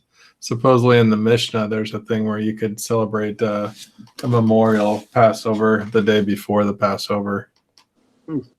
What? Never heard of it. Oh, Yeah, that's it's in the Mishnah. Yeah, But I never heard of that the other either. one where you could celebrate a month later if you were on a journey or if you were unclean, that's Numbers 9:11. Yeah. Yeah, that was in 2 Chronicles too. Yeah, I think chapter 30. Mm-hmm. But yeah, I don't see anything, Zach, where it shows like, okay, well then they left and or departed or Yeah, so it seems like they were there from the the uproar. Yeah, so it seems like I guess the only Is there a reasonable parallel to that at all? I mean, it'd probably be in the other gospels, but I mean, in my mind, the only thing that would work then would be either there's 2 calendars or what Matthew and Stacy had just said that Jesus wasn't really keeping the Passover, but he was keeping like some type of like ceremonial like farewell dinner. But he just called it the Passover, but it really wasn't the Passover. But I don't. I would rather hold to Jesus actually kept the real Passover and everybody else was just wrong. Because Jesus said, I've longed to eat this Passover before I suffer. Well, if he suffers the next day, then that's the 15th, and that's yeah.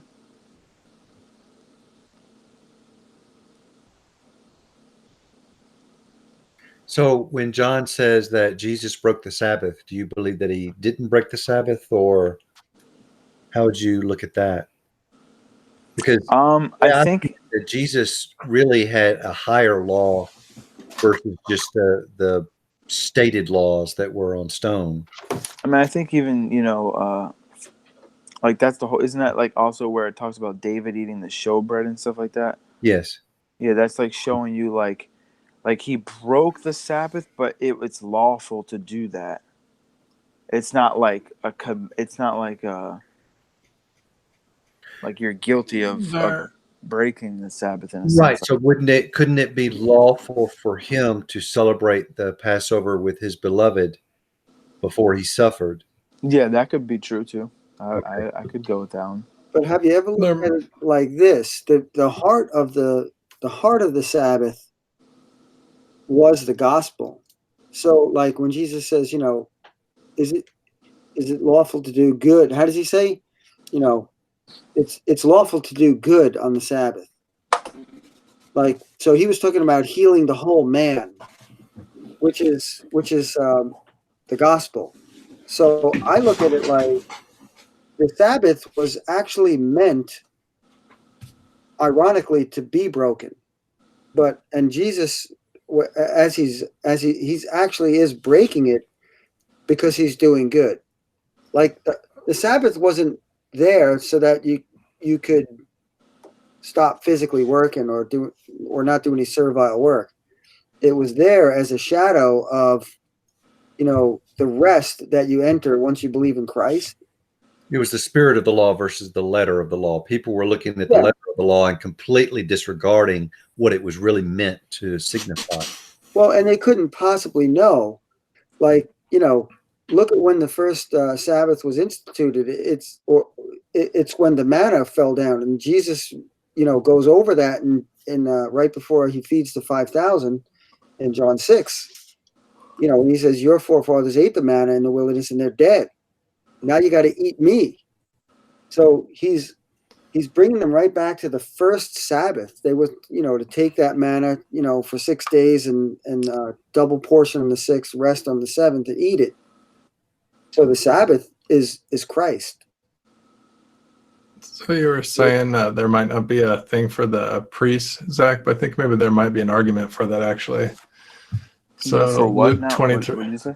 for like the priests going away, because it says like time for them to eat. So in Luke 23:4, then Pilate says to the priest, "I find no fault in this man." Then Christ goes to Herod, and the priests aren't there. And what time period is that at? Seems like possibly. What Well, it had chapter to and be verse? sometime in the 23:4. Because in 23:13 he calls for the priest again. 23:13, sorry. So there could have been a time that they weren't like involved, that they could have went and ate. But it doesn't say they went and ate.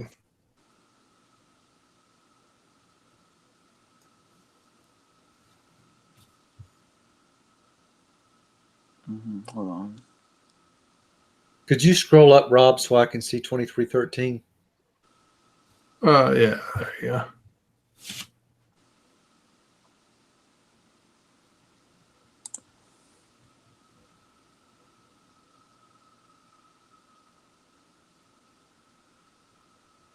So it seems like there would have been a time where he sent them to Herod that, that they would have had time. And then especially Luke 23:17, I have necessity to must release one of them at the feast. Well, the feast is on the 15th, which makes sense with what I'm saying.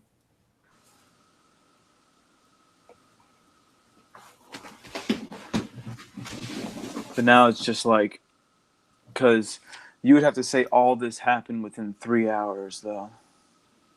Well, no, I would say they arrested him at midnight, so I believe there is no verse that says midnight. Well, no, in John 18:28, it says that it was early morning, which was, if we go with what we've Well, I'm been just saying talking the about. whole event from the time the soldiers came, arrested him, took him here, took him there. Yeah, that but it all happened from midnight to 6 a.m. Yeah, but John says that they brought him to Pilate at 3 a.m.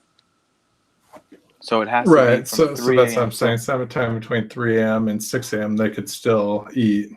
Yeah, so you'd have to say all this, Jesus before Herod, all that. Oh, I guess from. Well, before he even sees Pilate, they take him to Annas and then Caiaphas. So he sees two people before he even sees Pilate. doesn't he? Well, I know it had to be sometime between 6 p.m. and 6 a.m. all this stuff happens. I don't think that's really up for debate. I mean, I don't know. I mean, it just seems like why would all these people be awake at like 3 in the morning? No, I think they got woken up by the mob. Yeah, could be.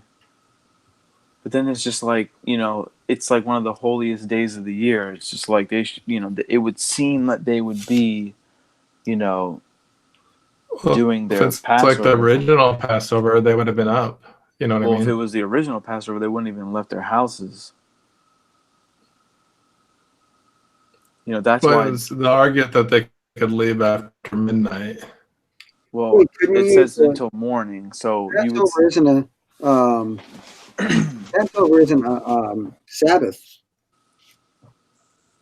No. What it says What's in that? Exodus 12, it says that they can't leave until morning. Is that an instruction for every time they were going to celebrate it, or just for the That's why I had asked Rob as well. Is the Exodus 12 an exception, Right. or That is kind of interesting because if they were to celebrate the Passover as close to the first Passover as possible in memorial of it, then you think that they would stay in their homes. Yeah, I mean, I know people that do that. It does say to keep Well, the Passover could have pertaining to all Christ these stayed in his months. home? Well, he was taken out. They went outside Bronze and had no prayed. home. The foxes have Well, they had. Didn't they make this at the temple though? So I mean, they had to leave their home. foxes have dens and birds have nests, but the Son of Man has no place to lay his head.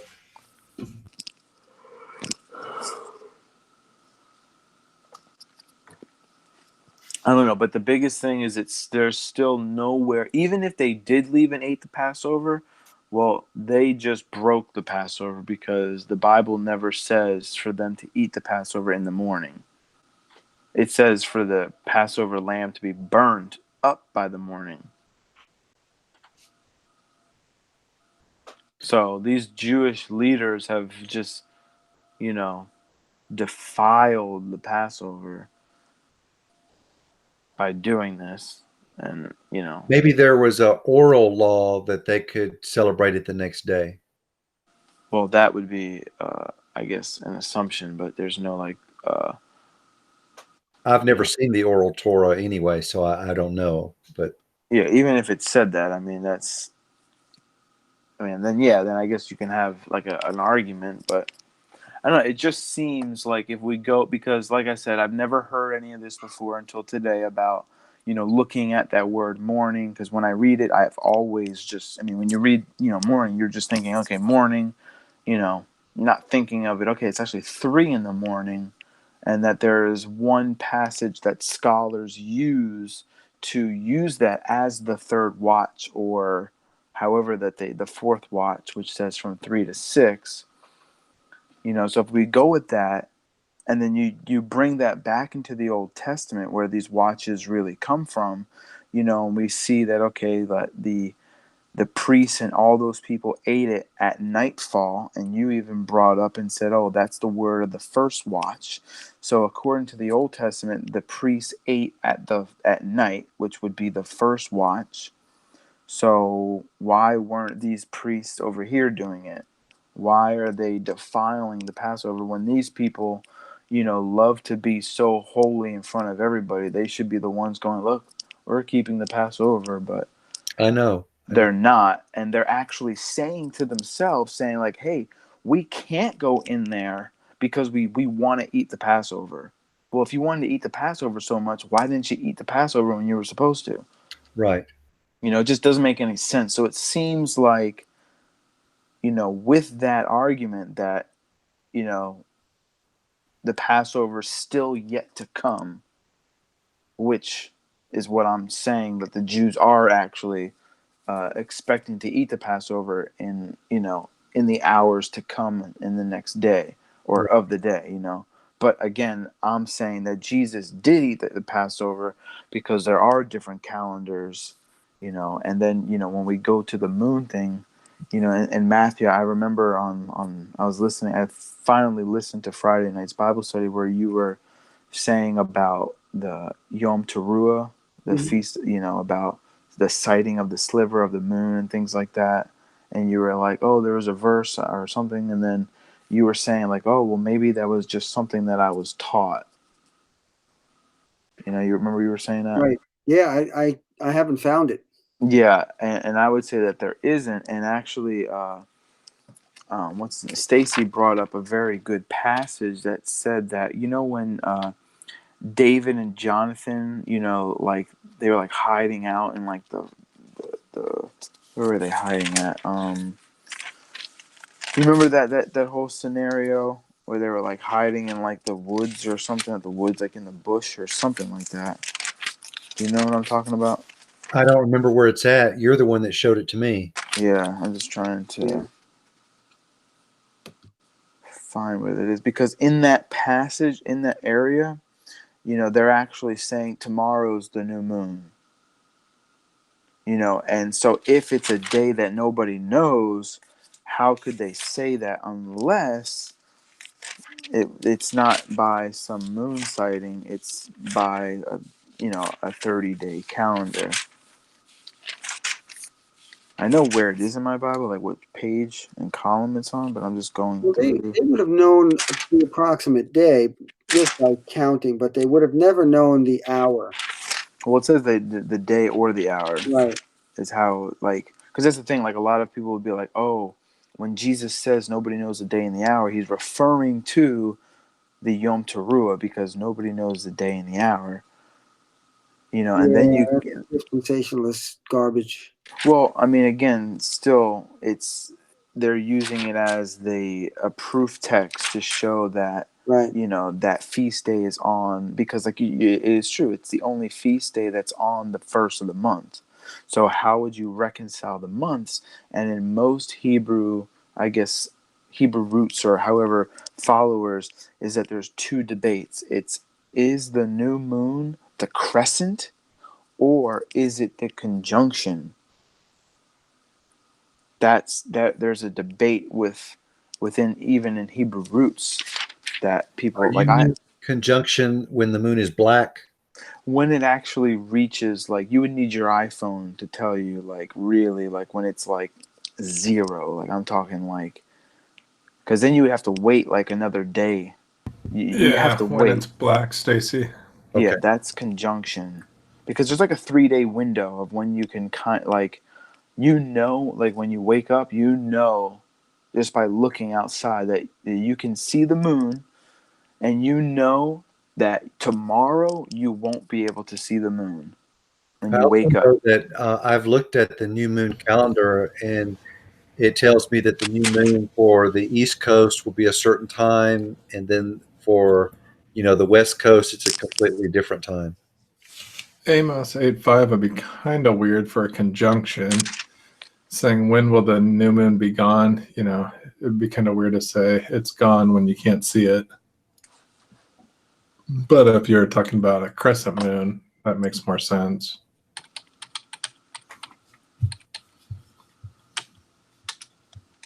So who believes what? I mean, I'm starting to think maybe the new moon is really a start of a crescent.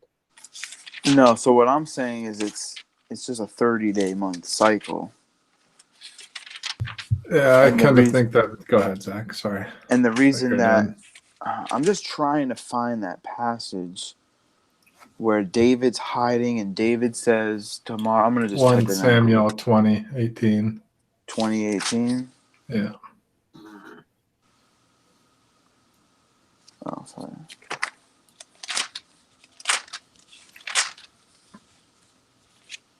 But I mean, they've had calendars for knowing when the new moon's going to be for a long time. Even, today we still know when the new moon's going to be. We don't have to guess.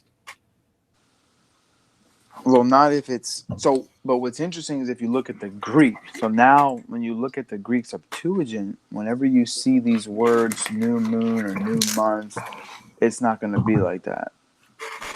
Like, because What do even you if I mean? look in the Hebrew, I'll just show you. Like, let's just go to First Samuel.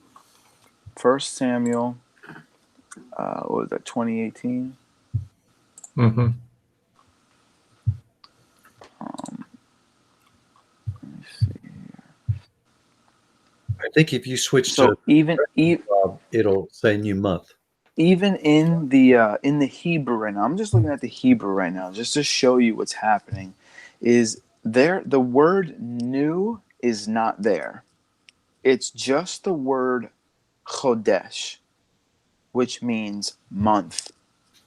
But now it's which is Strong's number 2320,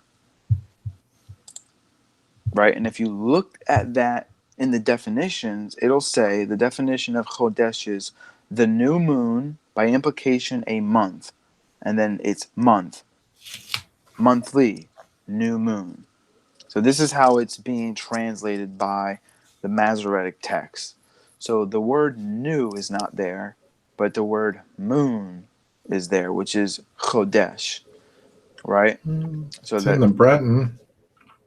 yeah. Now when you got to look at the actual Greek though. So if I look at the Greek here of 2018, it says new moon, and if you look at that, it's actually a compound word, which is the word um, nos, which literally means new, and the word men, which means month. So the word moon in all these definitions are not there whatsoever. It's translated moon in Colossians 2:16. It says. Again, that's in the Hebrew mind would be new month, because that's the new moon. So that word, yes, is in English, they translate it as new moon, but when you look at the actual Greek, it doesn't say moon at all. It like Stacy, can you look at that real quick? Yes. Where do you want me to go? It's Strong's number 3501, and it's in 1 Samuel 2018.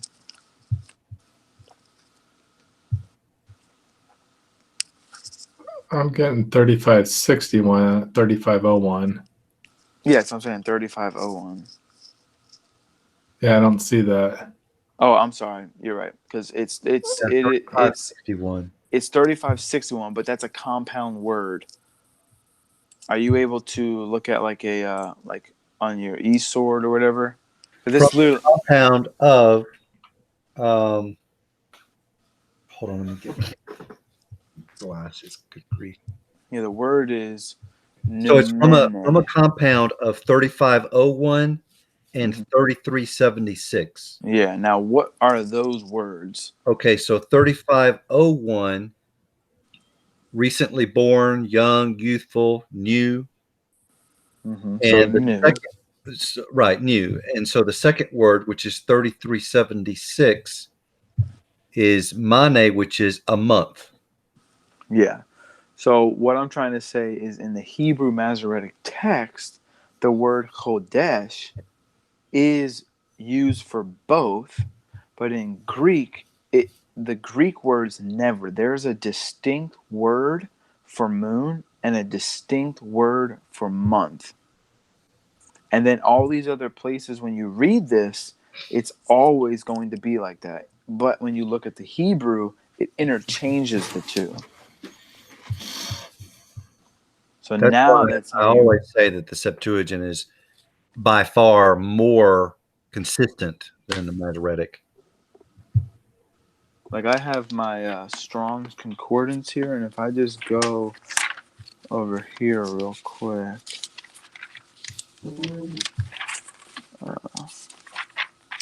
to the moon part. You know what? I saw a verse, or I heard a verse the other day that I'm not sure where it's at, but it said that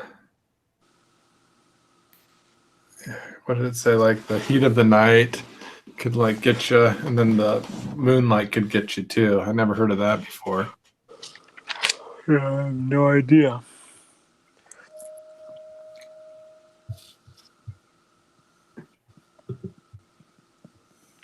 But I mean, I don't know. When you get into this calendar stuff, I mean, definitely interesting. What others believe, Stacey? I believe that the moon is sighted, and then that the 15th is a full moon, and then that the sun determines your year. So you have a 360, 364 day, however you want to look at it, year by the sun. And then the 15th after the equinox, whenever that full moon is, that would be your month of Abib.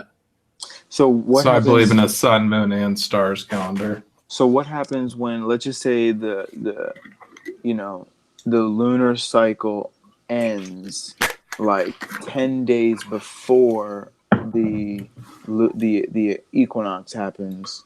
Do you just So it's wait? always the full moon after the equinox. Is when you start, or what? That would be your first month, yeah. So So the first month always starts after the equinox. So it's still the equinox determines the years. so let's just say, okay, so equinox hits, it's January 1st, but it's not No, really the equinox is March. No, I'm just like saying, March because 21st. we know, January 1st is New Year's. So let's just use our own language that we know a lot easier. So January 1st, it's the equinox. Uh-huh. Is that not the first month? Not sure what you mean. Oh, when I see So what you're- you're saying, Rob, I think what Zach is saying, so you're saying that the equinox, and then 15 days later would be a full moon. And he's thinking that you're saying that it would start at the full moon, but that it would start before you're that it counting. would start. Yeah, I see what he's saying. Because that's what Judaism does now. That's exactly what they do. This is the why. No, they go by the barley, if it's green or not. I believe that if you wait past I believe the reason that the barley turns Abib is because the equinox. Yeah, but they can go a whole another month after the equinox. Not necessarily. They wait for the moon. So when everything is Oh, right. no, they definitely do, because the equinox is in March, and a lot of times they have Passover in April. No, I mean Passover would be in April no matter what, even if the first day of the No, month it's in March sometimes. Not if your New Year's, because again, if New Year's is March 21st, count 14 days from March 21st. But no, You see, would be the in April. 15th can be the 15th could be the 21st. So you would celebrate Passover on the first day of the first month? Like you would celebrate Passover on the first day? No, the 15th is a full moon. Yeah, but I mean, the equinox always at a new moon. no. No, the moon is on a 29-day and some odd thing cycle, and the equinox is on a 364-day to 365 and a quarter, depend who you talk to. So if Most scientists believe. okay, so if the equinox is on March the 21st, and you're saying that that you can still celebrate Passover in March, then wouldn't the equinox have to be at least 15 days from the last day of March back? Yeah, I see what you're saying. That brings up an issue for sure, but I don't know how that would work out. But I know that's the way a lot of people do it. They go by the equinox. That's kind of the way the Enoch calendar works. Well, yeah, like what I know is because people do use the equinox also, but they wait for because again, they believe that the moon dictates the months. So, I mean, even in like a regular, like the reason that they use the Abib is because, in the heavens, something happens where the sun moves into position to turn the barley ripe. So if you're searching for Abib barley in, early March, late February, you're obviously not going to find Abib barley. But yeah, but didn't you just show us some examples earlier that they said it was in March? Tonight you showed us those examples in different years that it was in March. I didn't mention anything. No, about he March. wasn't saying Passover. He was saying equinox. No, you looked up when is Passover. You Googled it earlier tonight. No, 2018. Yeah, that's. So here's one began March 30th. Yeah. So, and yes, but it's definitely not going to be before the 21st, or even close to the 21st. That's only 9 days away. Yeah. So again, so if in March is all I said. And you said that wasn't. You said it was always April. Well, if for you, if you believe that the Passover would be, if the new year begins March 21st, you can never have Passover in March, and you said you can. Yeah, you can. So It's impossible. is the Passover always 15 days after the equinox? No. Yes. Okay, that's where we're at. But you got to think about it, Rob. Let's just say, so you believe the equinox. Let's just use our own American. Yeah, I get what you're saying, that you can't have 15 days Yeah. afterwards or whatever, however, before you want to look at it. Yeah. Yeah, definitely that brings up a accounting problem for sure, but I don't know the answer. I'm just going by what I've read. Yeah. That's why when you use the moon, because even if you look in Genesis chapter 1, it never says that the lesser light is for the months.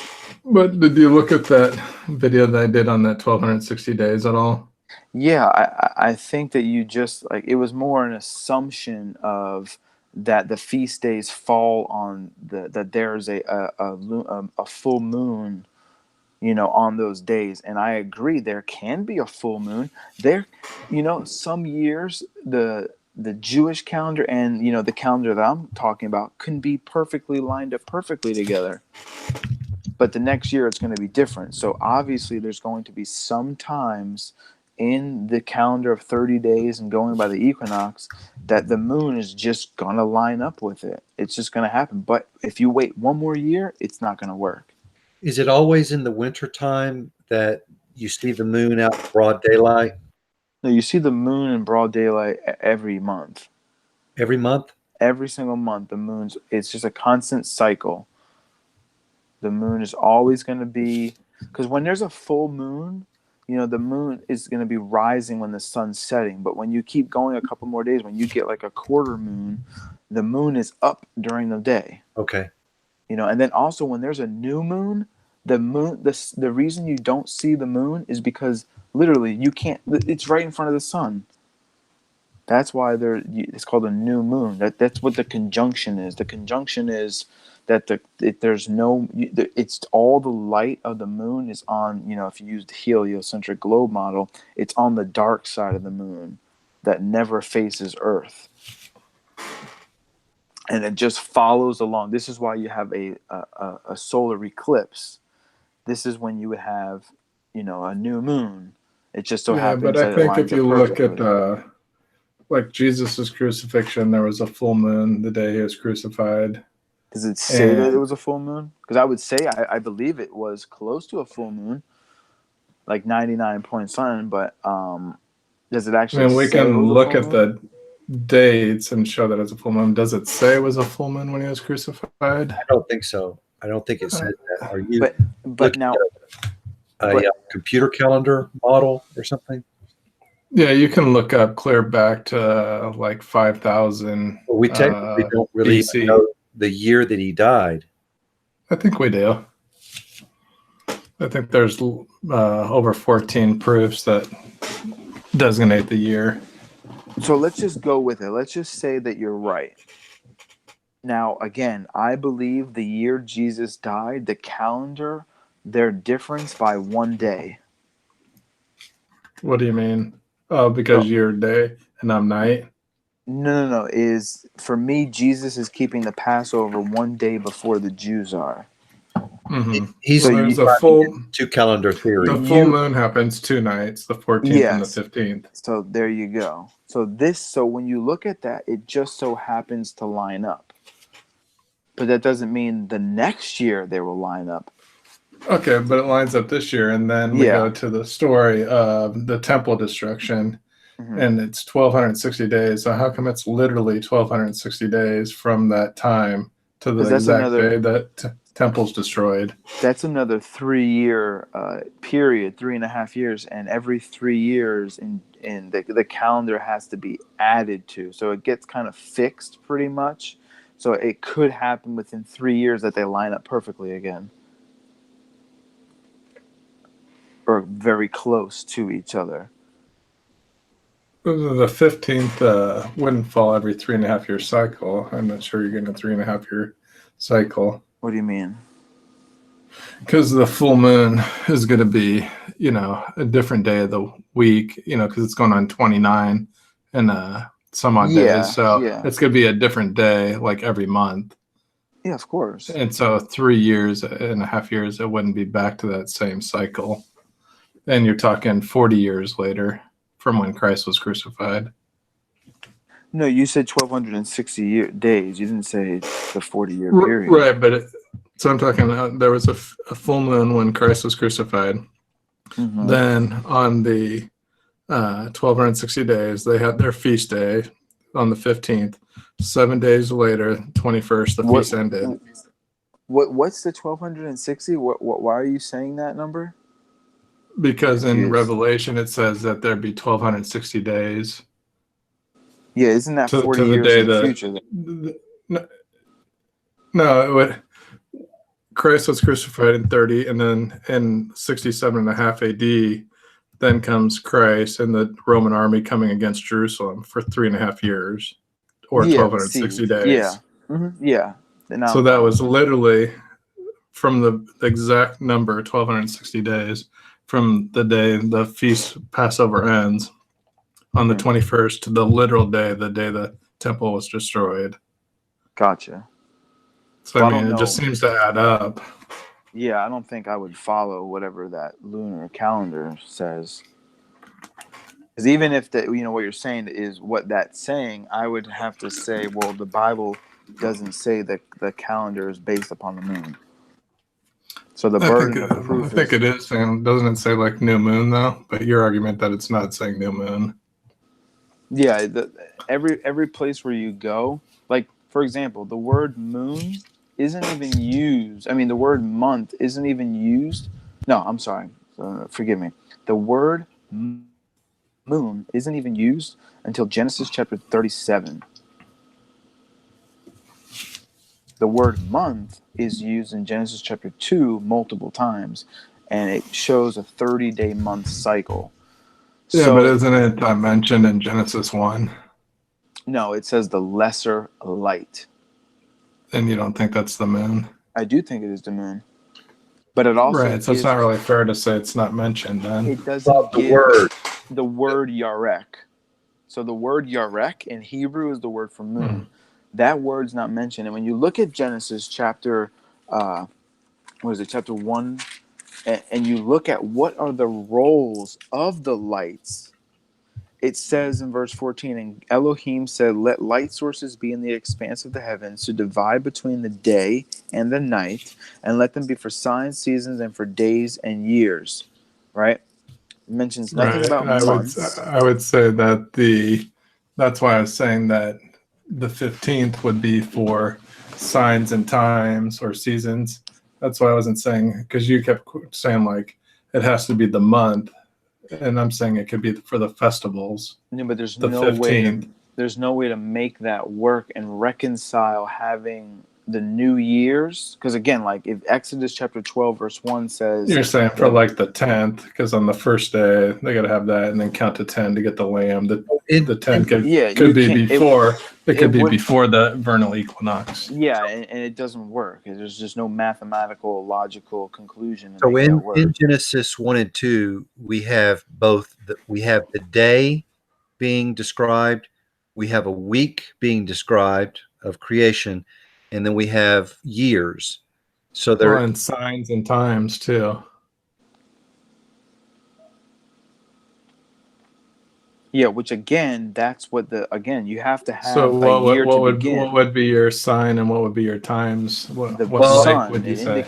the sun indicates when the year begins. Exodus chapter 12 But literally lets you know. what's the sign then? So the The Sign- sun is for equinox. the The sign would be equinox. like on the equinox. The equinox is an actual heavenly sign that is, why does it cultures. say luminaries?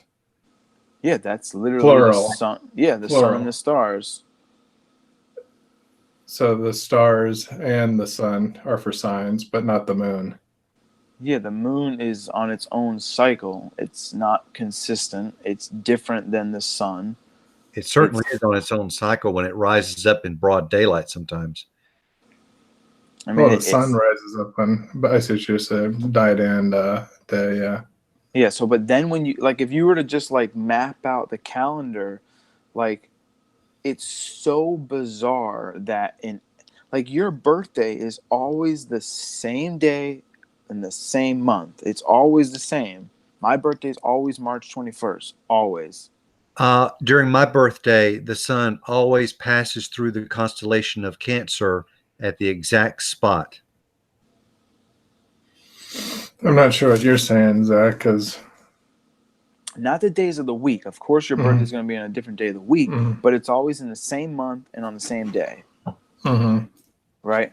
But when you incorporate if you try to make the moon and the sun work together, then you're always going to be different every single year, and you're going to have to add an entire month into the calculation for a whole year.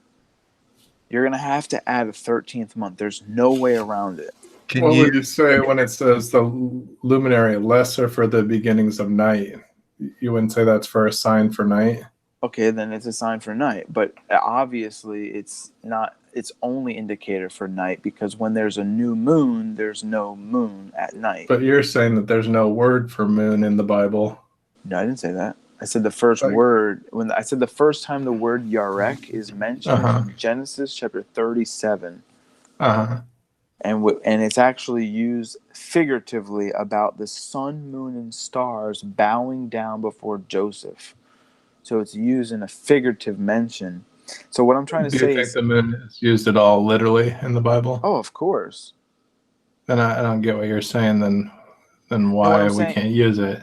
what I'm saying is when you try to use it for your months. If you say that the moon dictates the months, because you're saying that on the feast days, obviously, like if you use the moon for your month, every feast day you're gonna have a full moon pretty much for all of them, for most of the part.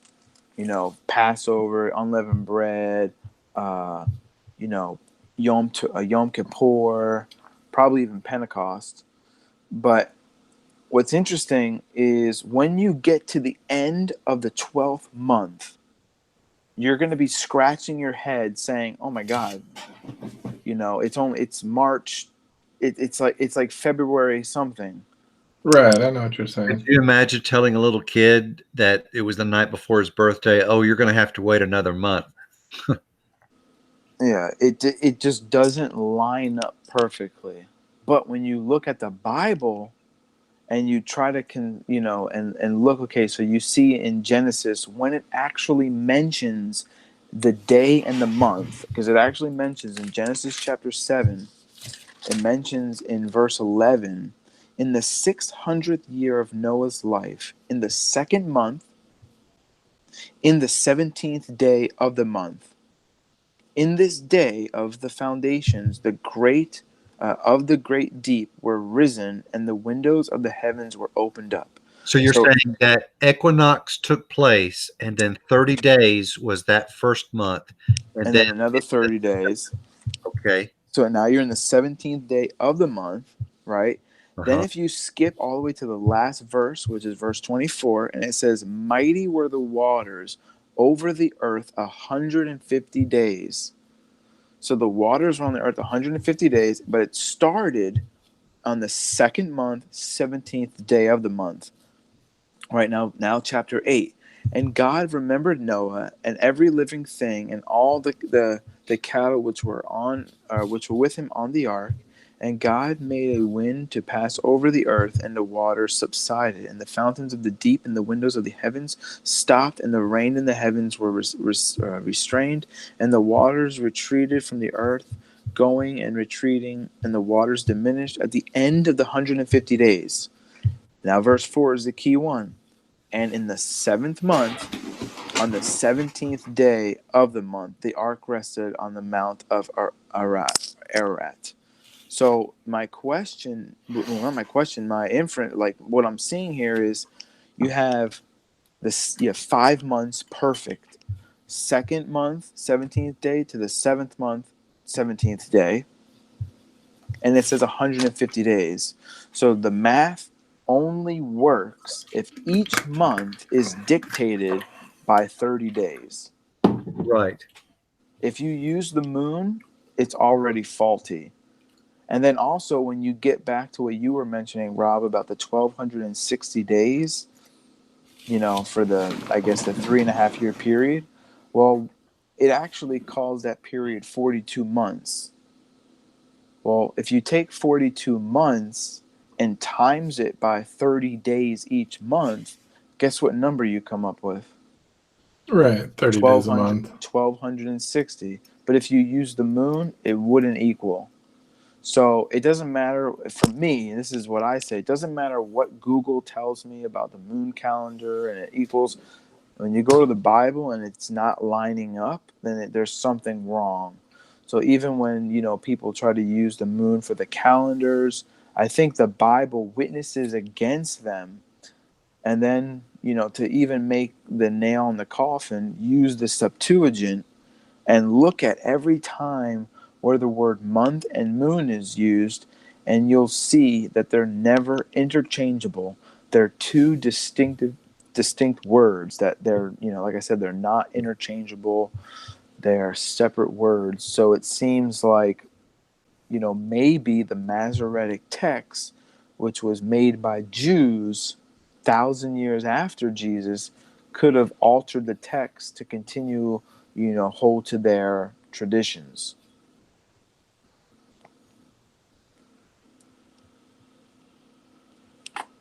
I don't know, like looking at this stuff was one of the a big reason that I kind of like questioned the Hebrew roots on a lot of stuff. This was like my first, I guess,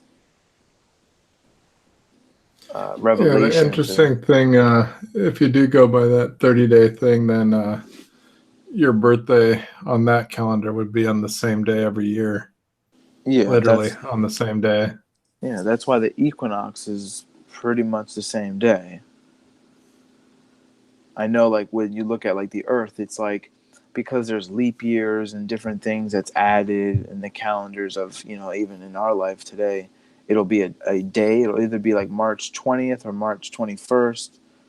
But it's just because, I guess, sometimes with how we, with our But I days. think you got to look at Noah's story and Enoch to come up with that 360 days, because you have 364 days and 4 days are intercalator days that aren't counted. Yes.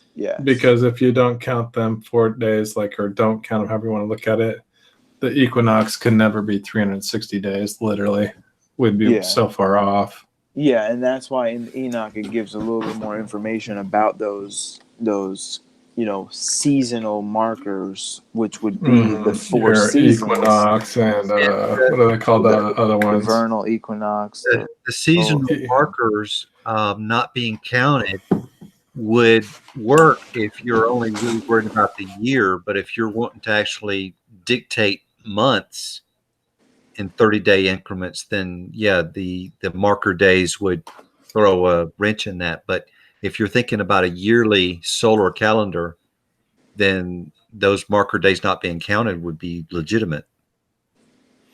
Yeah, according to Enoch, they were special days that Noah would make a sacrifice or something. I can't remember what it was exactly, but they called them intercalated. They weren't counted, but they were observed special days. Equinox and what's the other one? Starts with an S, I think. Equinox. Solstice. Yeah, there we go. Yeah. So, and you have, if the calendar is broken into quarters, you have each quarter that contains 3 months, right? And then you have, and then the last day of each month. Here's the special days. I don't know if you can see them. If I should make this bigger. But every 3 months, you're gonna have a special day on the 31st.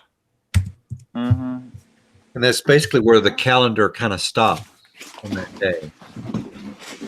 Yeah. So you wouldn't count that. You wouldn't count that as your monthly count. It would be like a special day. You only have 30 days for your monthly count. Yeah, but it would still be a day of the week. For the Sabbath is a continual 7. Right. But it's just that's another thing that with this calendar, a feast day can never fall on a Sabbath. Not you- necessarily. Can you No, explain? I'm 100% sure I've got it all laid out. So I've got the special days. So the first month on the 15th, see it here, Where is is it? on right here on the 6th day. What color? My cursor. It's red right here. Okay, I see your cursor thing. And then see, I've got the 7 special feast days here, in color, red, orange, yellow, green, blue, dark blue, purple, and then I've got them laid out on the calendar. You can see none of those ever fall on the 7th day of the week. No special day ever falls on the Sabbath day if you have a 30-day calendar. So that's the first month. And then the second month is purple. There are no feast days on the second month. No. Only if you miss the The first Passover. Don't count. Passover. What about the third month and the fourth month? Yeah, the third one should be, I think. Where's Pentecost? Pentecost should be in like the third or maybe fourth month. Pentecost I've got on the 4th month. Can you scroll down to the fourth month? Right here. Yeah, it's in yellow, I think. So I've got like 1, 2, 3 across, then 4, 5, 6 across, Fourth month. and then 7, 8, 9. So I just thought that was neat about the Enoch calendar. It was like, you can't have 2 special days like overriding one another. Each day has its own unique special to it. So that's why it made a lot of sense to me. And then also there's something that says like the same day that this happened, that can only happen and it meant like on a Friday that this happened. Oh, that can only happen every year with a 30-day calendar or 30-month. Yeah. Because it literally happens that day every year. So with this calendar, if you're born on Monday, you're always born on a Monday. Or your birthday would always be on a Monday. Yeah, and the reason that when people do this calendar, but then they try to, you live in the world with 365 days. That's right. The count. Like some people, like I know some guy that followed this for like 2 years, and because the Sabbath is like it's always the same day, but it doesn't line up with Saturday of our the worldly calendar. It could be like it does. Friday. It does. There's a way. I think the reason not it next does. year. Not No, next year. Let me explain. It does. Okay. So it's 364 days, right? Okay. Now, let's say I take my telescope and I point it at the sun today. 364 days, I come back at it. Guess where that sun's at? It's in that exact same spot on that calendar to the second. Now, if I come 365 and a quarter days, I have to make a little adjustment to get it into that same spot. So the 364-day calendar is actually a little bit more accurate than the 365 and a quarter, but they want to go with 365 quarter for some odd reason. Yeah, so like I said, you would have to. Well, the 7 still stays the same on 364. Yeah, so to that calendar. But when you compare the two, like your Sabbath's not going to be on because the worldly calendar is adding an extra day. No, it's still 7-day cycle. It's a 7-day cycle, and that literally changes. So if you have a 7-day cycle that starts on day 1, the 7th day is always still the same, no matter what calendar you come up with. Yeah, but now let's just say, no, I mean, have you ever actually followed this calendar for more than a year? Did it? Yeah, for sure. Oh, interesting. Yeah, because I know people that did it, and their Sabbath was literally another day. No, they're confused. Okay. Because you're on a 7-day cycle, it can never change. It's a literal 7-day cycle. They didn't understand the calendar right if they were getting off. Maybe the disconnect is that their Sabbath was the same day of their year. That's what I'm saying. They were looking at the world's year, and it was a different day. Yeah. Because that's the thing. Like the feast days only fall on specific days within the calendar. So the first day would be your day one, but it would, so the 14th day is going to be technically the second Sabbath, the seventh, if that makes sense. And it's always going to be like that. I think what's interesting, I don't know, I'll bring this up, but okay, creation day, day one, right? And then the seventh day he rested, right? Okay. So, but look here, see, I have day one being on the 6th day of the week. Mm-hmm. He changed the calendar, if I can remember this right, and he renamed Abib to be the new first day of the month. I can't remember when that was that he did that. No, I don't believe that at all. Oh, it's for sure. I'll find it for you. Yeah.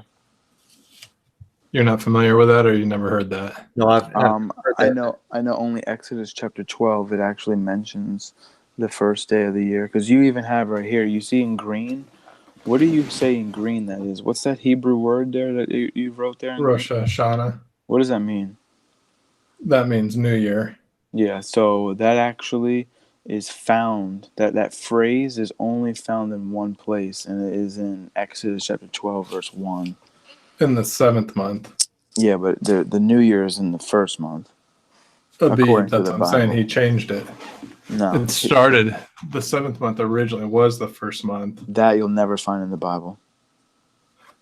Yeah, that's the way it works with the count for the, I don't see why you wouldn't think that. So how do you have the New Year being in the 7th month?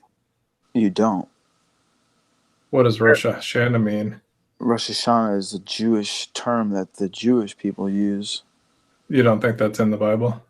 No, it is, but it's referred to in Exodus chapter 12 about about Abib. So You don't think it's in the 7th month? No, the Bible never mentions it's in the 7th month because it's the 7th month.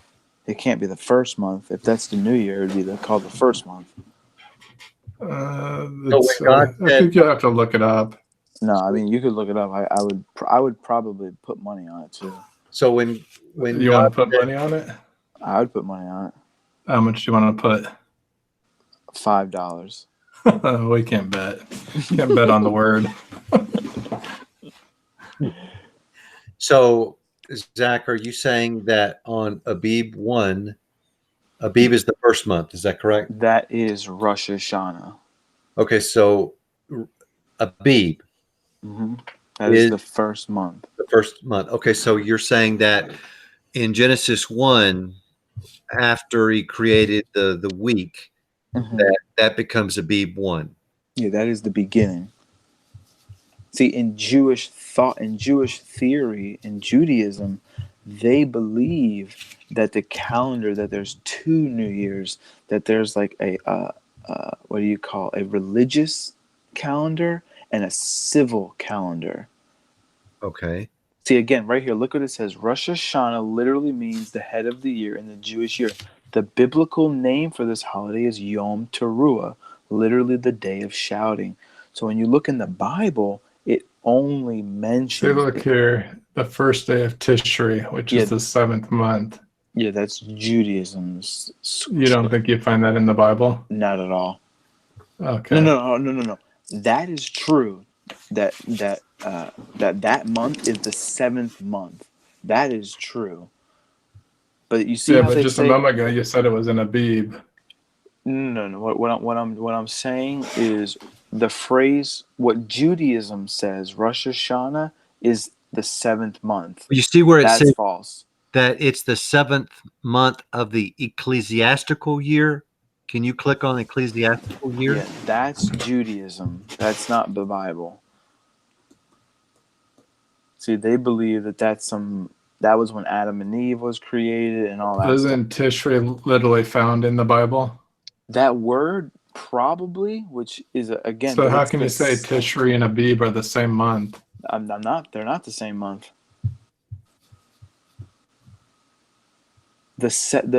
What you're reading right now is Jewish fable. In Judaism, they call the 7th month, the first day of the month, Rosh Hashanah, which literally means the head of the year. But when you look up that in the Bible, you'll never find it actually mentions the 7th month as the beginning of the year. The only place you'll find the beginning of the year is in Exodus chapter 12, verses 1 and 2. When you say, "I'll make this the beginning of your year," though, he was making a change. No, that is the beginning of the year for you. That is the beginning of the year. Again, there would need to be a scripture that says, that the 7th month is the beginning of the year, and there's not one verse that says that. It looks like you owe Zach $5.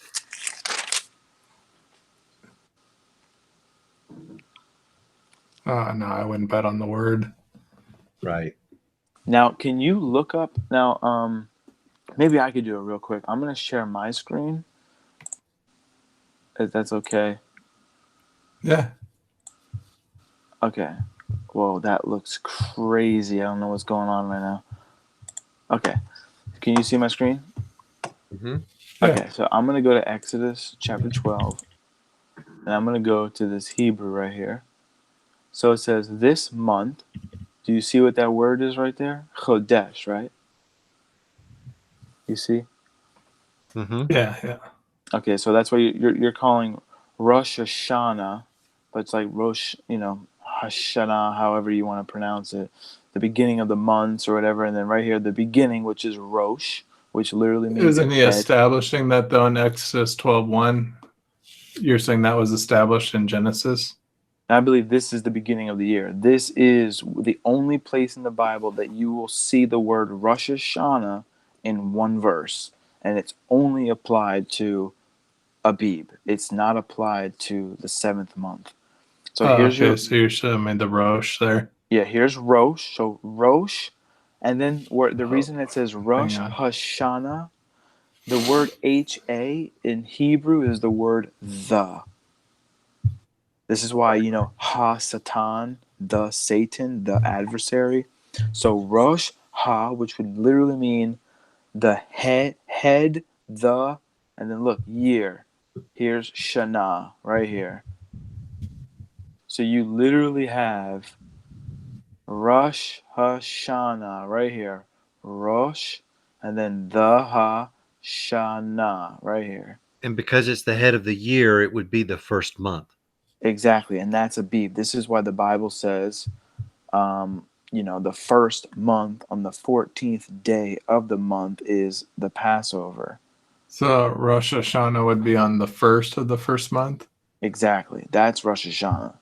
But the problem is in Judaism they call the 7th month.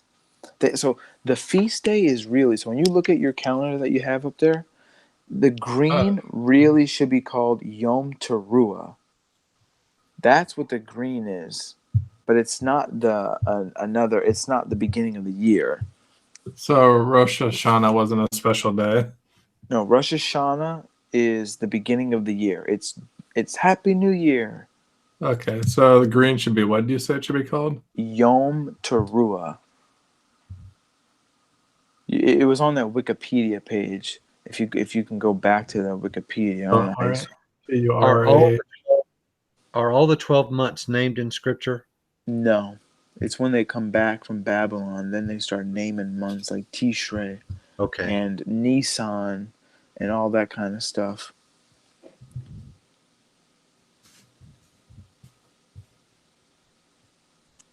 What month do we have that's Nisan? Nisan is the first month. So Abib is what the Bible calls it because that just means it's like when the barley was like ripe. But in the in Judaism and then later in the Bible they call it Nisan. Oh, so then Paul Nisan is actually Paul January. Well, it would be March, but Paul March. Right. Okay. yeah.